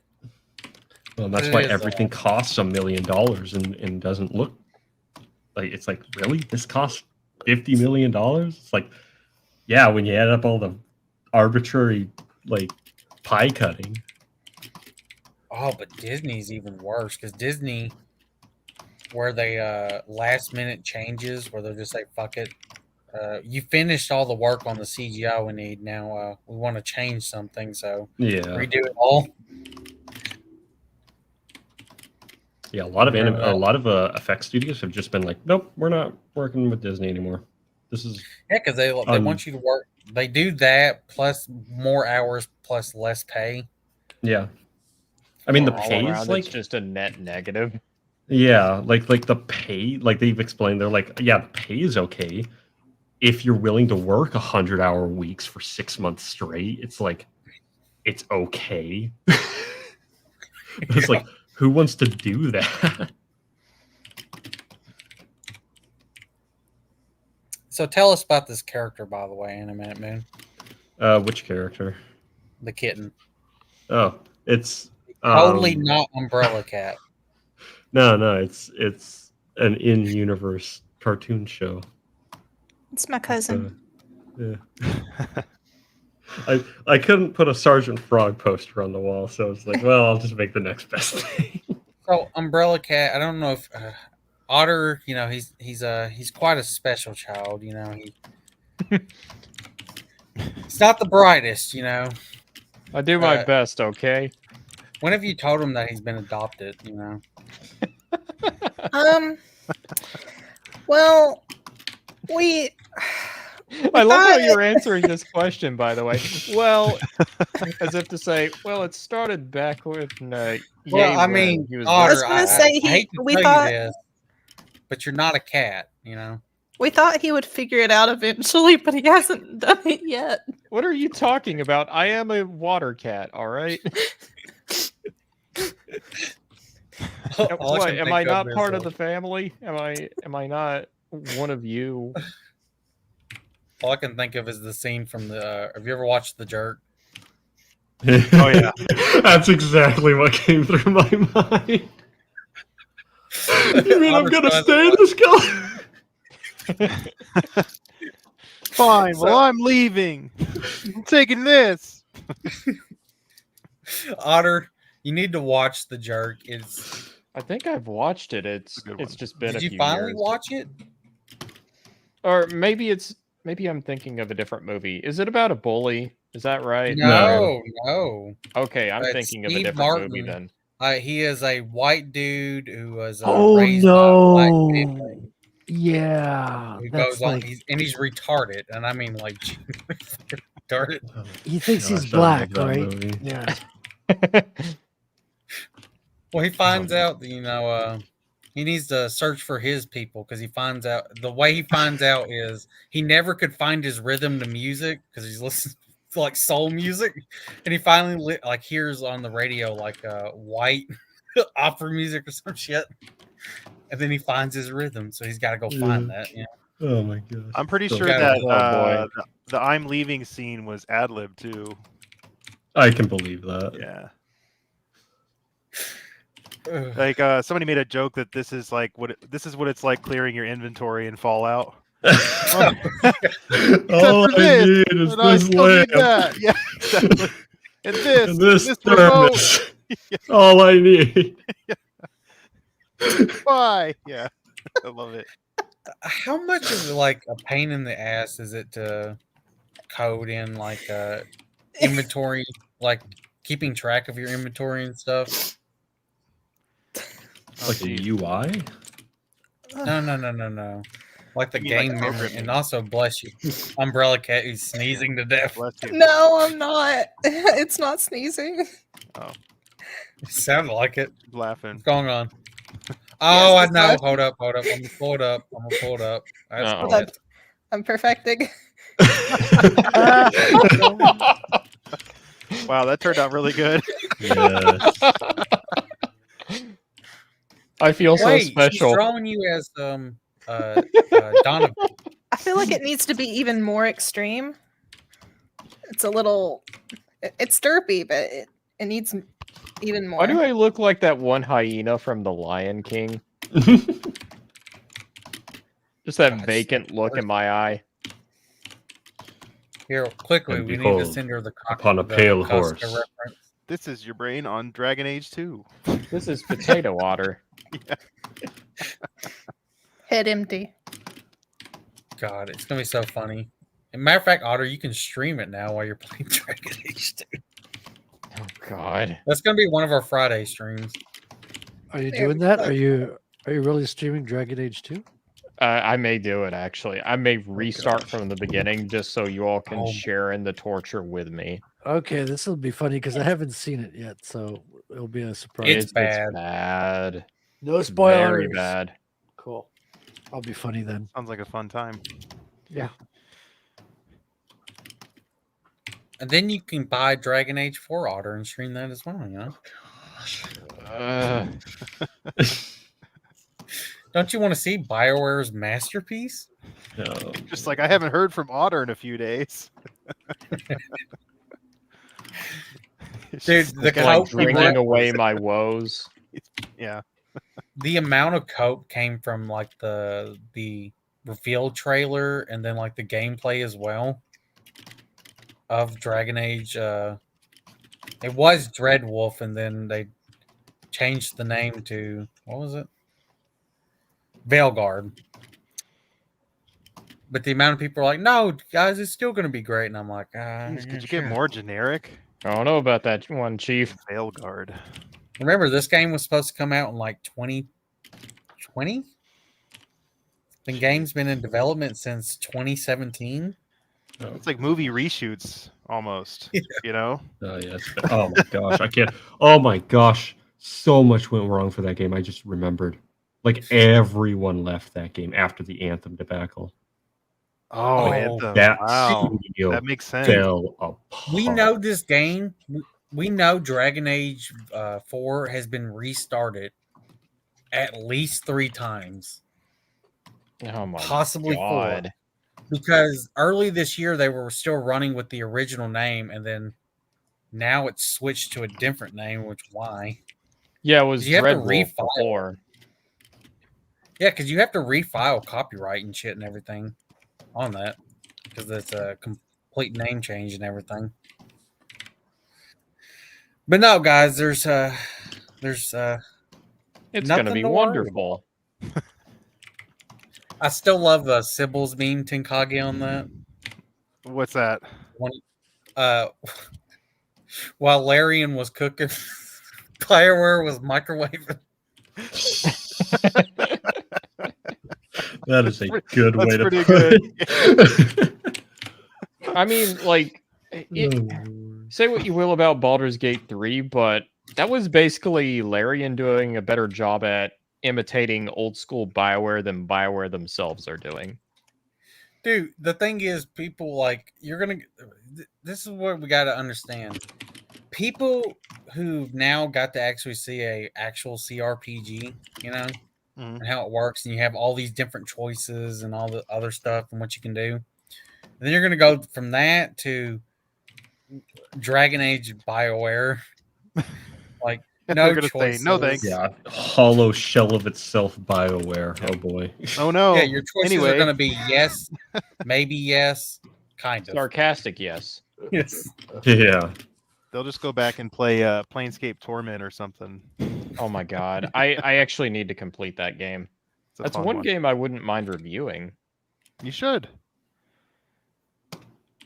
It's a really unique beast. There's a lot of details to that one though. That'd be a project for sure. It's like a retrospect or the- something. This is like the brightest thing I've ever it's almost seen. like a narrative game in a lot of ways. It is more of a narrative game than an actual like RPG in a lot Oh, of yeah. ways. Oh my god, did a rainbow throw up in the room? I'm trying to figure stuff out.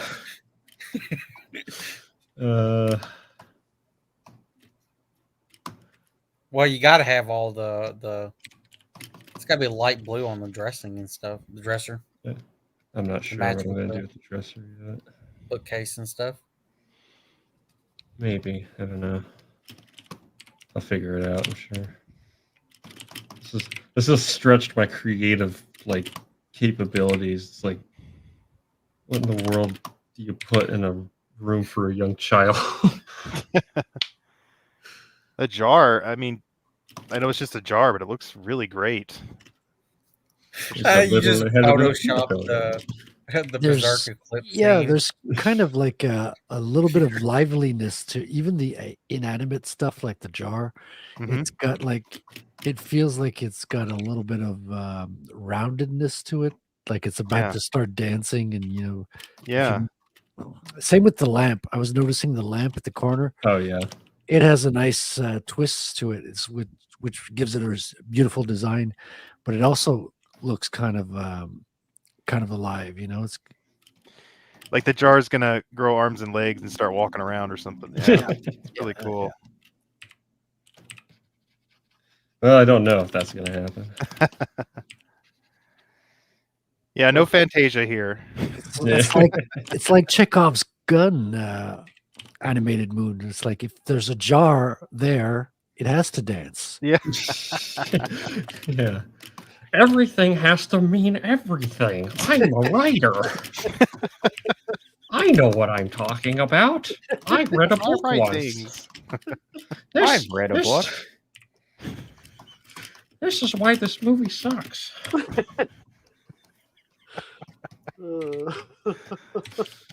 Have you heard of the hero's journey? Oh dear. Have you heard of Save the Cat? Oh god. That's exactly how you should write all of your stories. First, you start with the establishing shot. Why didn't this happen on page 12? They clearly didn't think about this. Now, in true video essay style, I'm going to start off with a personal anecdote.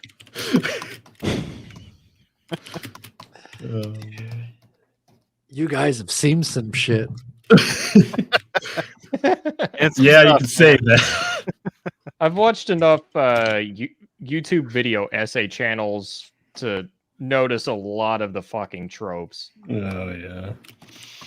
Everybody always has the secret, right? Yeah. And what's so funny is you know that they watch all the same video Exactly. essayists. You know, where they learned it all. you know, whenever you're starting like a Morrowind like essay, and then all of a sudden you're getting into like the meaning of life and the nature of Oh, existence. God. I'm like, I think you're going a bit too far into this. See, I got all my knowledge from screenwriting. Those are the ones I was listening to, watching, and like studying. Because comics, I think, shares a lot in common with film writing. Yeah, I'd agree with that. Especially with the actual scripts, right? Yeah, and there's just almost no information on strictly comics writing. Like, there's not a whole lot out there, like for drawing and other stuff. But screenwriting is really close to it. Has a similar thing. So if you understand the difference in the medium, you can still learn a lot. I think script writing would be a lot of fun for like action scenes. I watched a couple like clips on how to go about doing that, making sure like that you mention, like if you're in a gunfight or something, like mentioning how many people are left. You know, so if you start with 5 and he shoots and kills 1, you say 4 left, and then you move to the next. You know, just keep the pace up, basically. That's what John Wick does really well. Yeah, interesting. Yeah, there's pacing as well. Yeah, Mhm. it's something else. How did you go about scripting your story, Animated Moon? Because I know you have a loose script. At least you're working. Very loose. Yeah. It's kind of funny because you know, a lot of people I think conflate design practices of animation with comics, and that's fair to a certain degree, but it's very different in a lot of other like significant ways.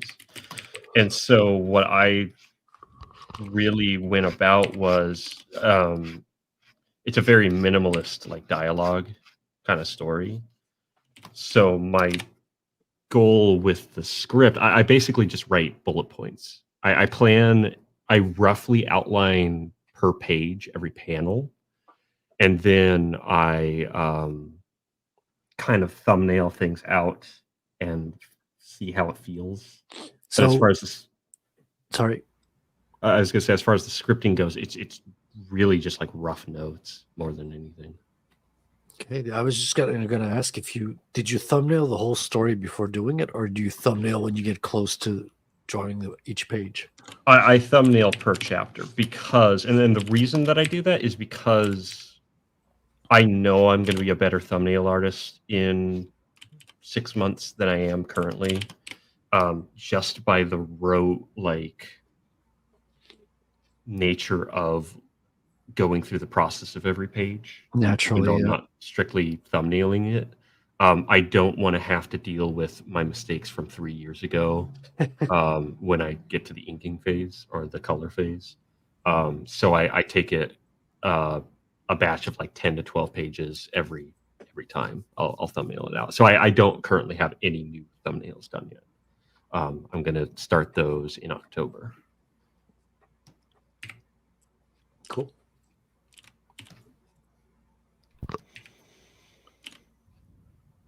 I think I've got the roads done for this map. So before Actually, they really happy you had with your it. digital coloring and stuff, would they like copy the page and then have the copy and then paint over it while still keeping the original? For comics, you mean the old method? Yeah. Yeah, exactly. The originals would often, a lot of times, the companies would keep the ownership of the originals, and then it went back to the artists. But the colors, as I understand it, and I haven't studied the old methods because they're so different and it's like so far from what we do now. But I think they had copies of it, and there would be a colorist that would splotch in color guides, and then you'd have someone else who'd do the shaping and stuff on the colors over. And it was way simpler renders of colors than what we're used today, like very flat colors, not a whole lot of selection of colors, and the shapes would sometimes be very loose and sometimes cover a lot of elements with the same color too. Yeah. And Frederick, if I remember right, the reason they had not a lot of choice for colors was because of printing. So like that's why with that old style you get a lot of those really extreme colors, because that's all they could really there wasn't a lot of variety because they were printing on newspaper print basically, right? Exactly. Pulp, pulp kind of stuff. Yeah. I actually will say, in regards to the old, I kind of appreciate the old style color more than what comics got into in the 90s as far as color goes. Yeah, the plastic Photoshop. Yeah. I mean, it's kind of a trade-off. Airbrush everything. You do have some artists that really did excellent work with those things, and then there's some that are just, let's not get into it, but like some artists today still use the super simple techniques like Mike Mignola, and he's considered he's considered some kind of eccentric, minimalist kind of Frederick, color, you got to have that fuckus, Yeah, you got to keep the fuckus on the stage. We don't got the clip animated moon, but like one chick, she was going over Mike Mignola's art. There's this nice French girl artist that's analyzing Mike Mignola. She's doing a great job, but she's got that French accent, and I couldn't help but laugh when she's pronounced it fuckus, I'm always nervous when they say, "Oh, we're releasing this with remastered colors." I'm like, certain titles, it's probably fine. Other titles, not so much. Yeah. Well, so what I know Marvel and DC are trying to do now is they're trying to do manga versions of these comics. Really? Yeah, where they're having them printed on manga size and stuff. Oh, okay. Well, we had that. We had those when I was a kid. We had like super small formats in French translated of English comics, right? Like I'd read my G.I. Joe in small, like tiny little Archie formats. Uh-oh. I think I'm lagging a little bit. Stop lagging. Quit it. That's right. Lagging no lag. Have you tried? Does it sound like I'm lagging? I don't know. No, every time I hear y'all, it's really choppy for me. I mean, I can't tell if you're lagging or not because I don't know when you're supposed to be talking. I hear you just always at the right moment, it seems. Let me see if I can leave and come back.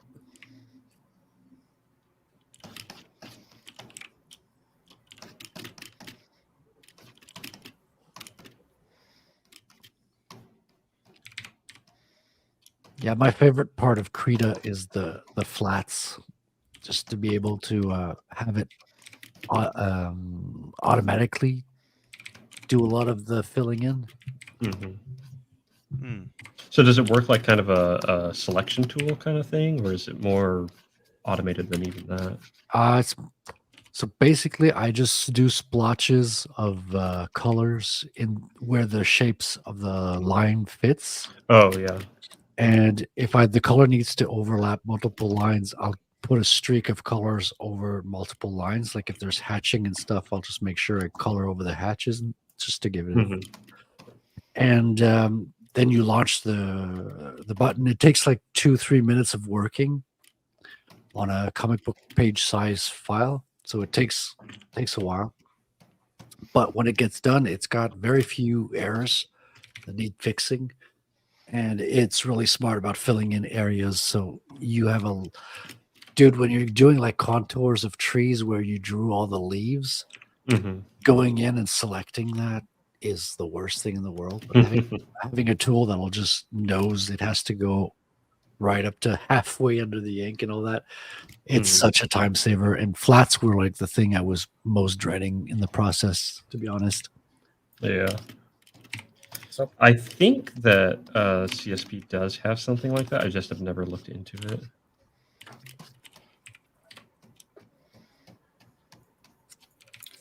y'all about ready to wrap it up? Y'all ready? Let's see, so I've got about half the color flats done on that side too, which makes me pretty happy. Nice. I've got the page is almost done. A few details, maybe a few minor details. It's really close to done.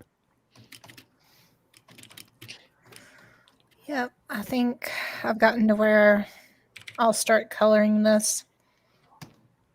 Be easiest. I'm a very special boy. Very regal. Oh, I That's, did want feedback. What do you think about the eyes? Like, it'll look better once I render them, but I'd tried that, or I'd tried building it like that. I and like then that. You like that more? I actually do. Well, the other one would be rendered out fully, and this one would be too. Okay. It's just for what I'm working off of. I don't know if there would be much of a difference, to be honest. I'm fine with taking another look at this. Like, I'm kind of curious to see how the other will look actually rendered out, but so far I actually like that one better. that one's my favorite. So I guess we should talk about soon what we're drawing next, Billy Otter. I mean, me and Otter still got to draw Jism. You guys don't have to draw that if you don't want to. Oh no, I'm drawing Jism. I just procrastinated. Do it. Yeah, it was good for But laughs. here's the It was thing: I'm fun. drawing Jism as a literally sperm, so I don't have to draw arms or legs. It'll just be like the Homer Simpson sperm, where it's just like a sperm with like his head. Yeah, pretty much what it's gonna be. No, this is great. I Um, was telling my wife the other day, I was like, I like this because it gives me like something I have to work on, you know? Yeah. So, and it keeps me engaged, and it's really easy to get complacent, especially with like, Yeah. you know, dad stuff and work and all that. So I appreciate it, guys. You Oh, know that's what? cool, I'll give it off to this: Umbrella Cat, Animated Moon, and Frederick. Mhm. Won't choose. Y'all give us a prompt. Oh, Hmm. Oh, can't be boy. worse than Jism. A prompt. The bar is low here, guys. What would be good? Just make them draw. What is the goddess's name that has all the hands? Sh- That's Shiva. Yeah, I think it's Shiva. Yes. Oh yeah, Shiva. I was gonna say draw yourselves as a PNG tuber. what would your PNG tuber be? Oh, Well, yeah, that's I hate pretty to answer the question, but it looks like I'm being rendered out as we speak. Oh no, you don't get to use that one. You have Damn to draw it. your own. That's no fun. Okay, so could we? So that's just like the icon character that Umbrella Cat has. Just Yeah, it's basically that. Like, Yeah. that would be your little character. Otter, you can't use your real representation. You have to like reinvent yourself. Like do like some, software engineer type character or something. You could do an Otter software engineer. Yeah, but Oh my gosh. I know. oh no. Oh no. What What's was your going on? icon before an otter? Oh. that. So once upon a time, before I was widely known as an otter, I used Bob Ross as a profile picture. Oh, that's funny. Yeah. Dude, he's my car scent thing hanging from my rearview mirror. It's Bob Nice. Ross. What does Yeah. Bob Ross smell like? I don't know. Nothing now because you know how it goes. The smell wears off after like a day. He smells like happy little trees, Yeah. Hey, at least you didn't. He smells like anger management. Hey, at least you didn't buy the Gwyneth Paltrow candles. Yeah, The goop. Yeah, the goop.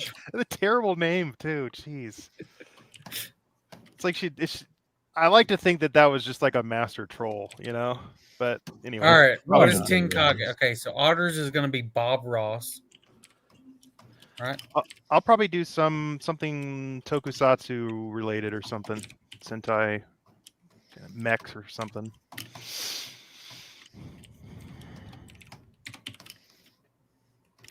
That'd be fun to draw. I'm just going to do a Gremlin. That'd be fun to draw too. Yeah. All right, that's going to be set. But Otter and me have to do Jism as well. So, Oh boy. hey, Otter, you're not getting past that. We're doing Jism. Just like you're not getting past reading Wheel of Time.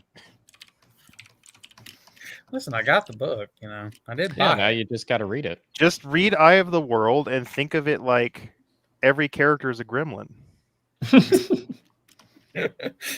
The Wheel of Gremlin. Look at that. Umbrella Cat stealing from herself.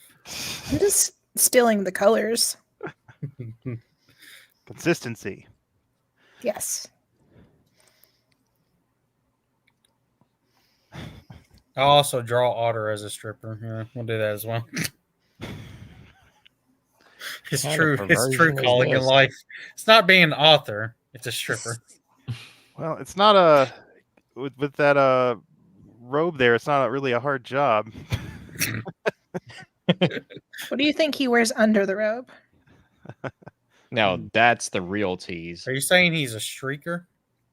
Well, in this picture, In both. Not In looking. both. Yeah. hold on. I don't know. It looks like he'd say, "Am I being detained or am I free to go?" So I don't think I'll get that answer. I mean, I purposefully covered him. It's very modest. Yeah. Yes. Now, please ignore me holding a smashable clam.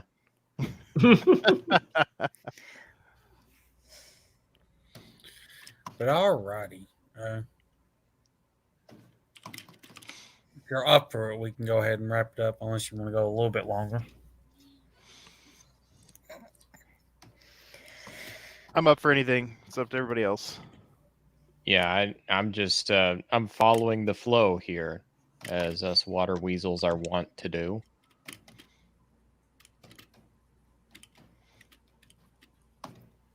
Anime Moon, Frederick. I'm just inking my page. I'm close to done. I'm just looking at some details. I'm like, do I finish these little windows or do I leave them out? So yeah, I could stay. I mean, I'm not gonna lie. I'm starting to get tired. I've been Yeah, flatting, same. We've been going for 3.5 hours. I think that's a pretty good run. That's a pretty Yeah, good. no that's why shame I'm, in that's why that. I'm asking y'all if y'all, because It's Saturday. Don't make me make decisions, Billy. listen, we'll still talk after. Listen, Yeah, we we're can hop in. 3.5 hours now. The after show is still going to be 3. That's true. Exactly. Yeah, Pretty no, much I'm I gonna do have, need to make dinner. But- I have to go actually. eat instead of at the after show. Yeah.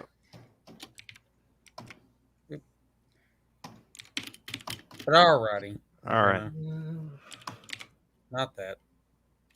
There we go. Alrighty. Frederick. Yeah, I make comics.com will take you to ratelcomic.com where you can find samples of my art for the comic and also a progress page as well as a media page where you can find my Twitter, my Noster, a couple of interviews I've done, and some other fun stuff. So check it out.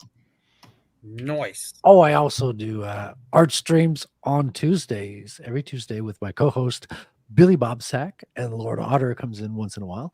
And you other guys are all welcome if you want to chime in one of these Tuesdays. Oh. Tinkage. Yeah, you can find me on Twitter at Tenkage HQ and YouTube under the same name. And I'll probably hop on stream with Frederick at some point. And we'll go over some Ghost Rider comics. Yeah, Mark Teixeira. Yeah. Yes. Umbrella. Yes, you can find me on Twitter, Instagram, DeviantArt, YouTube, all under Umbrella Cat, where I sometimes do art. Sometimes. You always do art. What are you talking about? Crazy. What? Animated Moon. My Well, hey, website hold is in up. shambles, but it is still available. TheAnimatedMoon.com. It might take a little while to load, but I've been doing a lot of streaming on YouTube, Tuesdays and Thursdays, though probably going to miss next Tuesday. And I've been posting pages of the Blank King over on social media, Kara, Twitter, and that's pretty much it. And I also am on Ko-Fi, so that's a good spot to find stuff as well. I haven't All seen under you. The Animated Moon. I haven't seen you do streaming on Tuesdays like the last 2 or 3. I didn't do it this last time. I'm not going to be able to do it this time, but I do want to get back onto the habit at some point. I do try to make it. Also, what happened to your profile pic? I don't know. I don't know where that went. I don't know what happened. Listen, it's a moon with a little person on it, okay? Actually, it's a nightlight of a moon. But yeah. Otter. Well, if you want to check out the Otter's writing, I have The Curse of the Star Raids you can find on Amazon, Barnes & Noble, all the big retailer sites. I am currently working on editing in book 2, also getting some artwork commissioned as we speak. So from what I'm seeing so far, there's going to be a bit more in the action and monsters department, as well as some lovely athletic titties. Oh, yeah. That's what I'm working on at the moment. You can also find me on Necessary. YouTube and Twitter. Yes. And me. You can find me on Only Gremlins on Substack.com. And that's it. Kaplaw. Let me play that. The sun has gone to bed, and so must I. So long.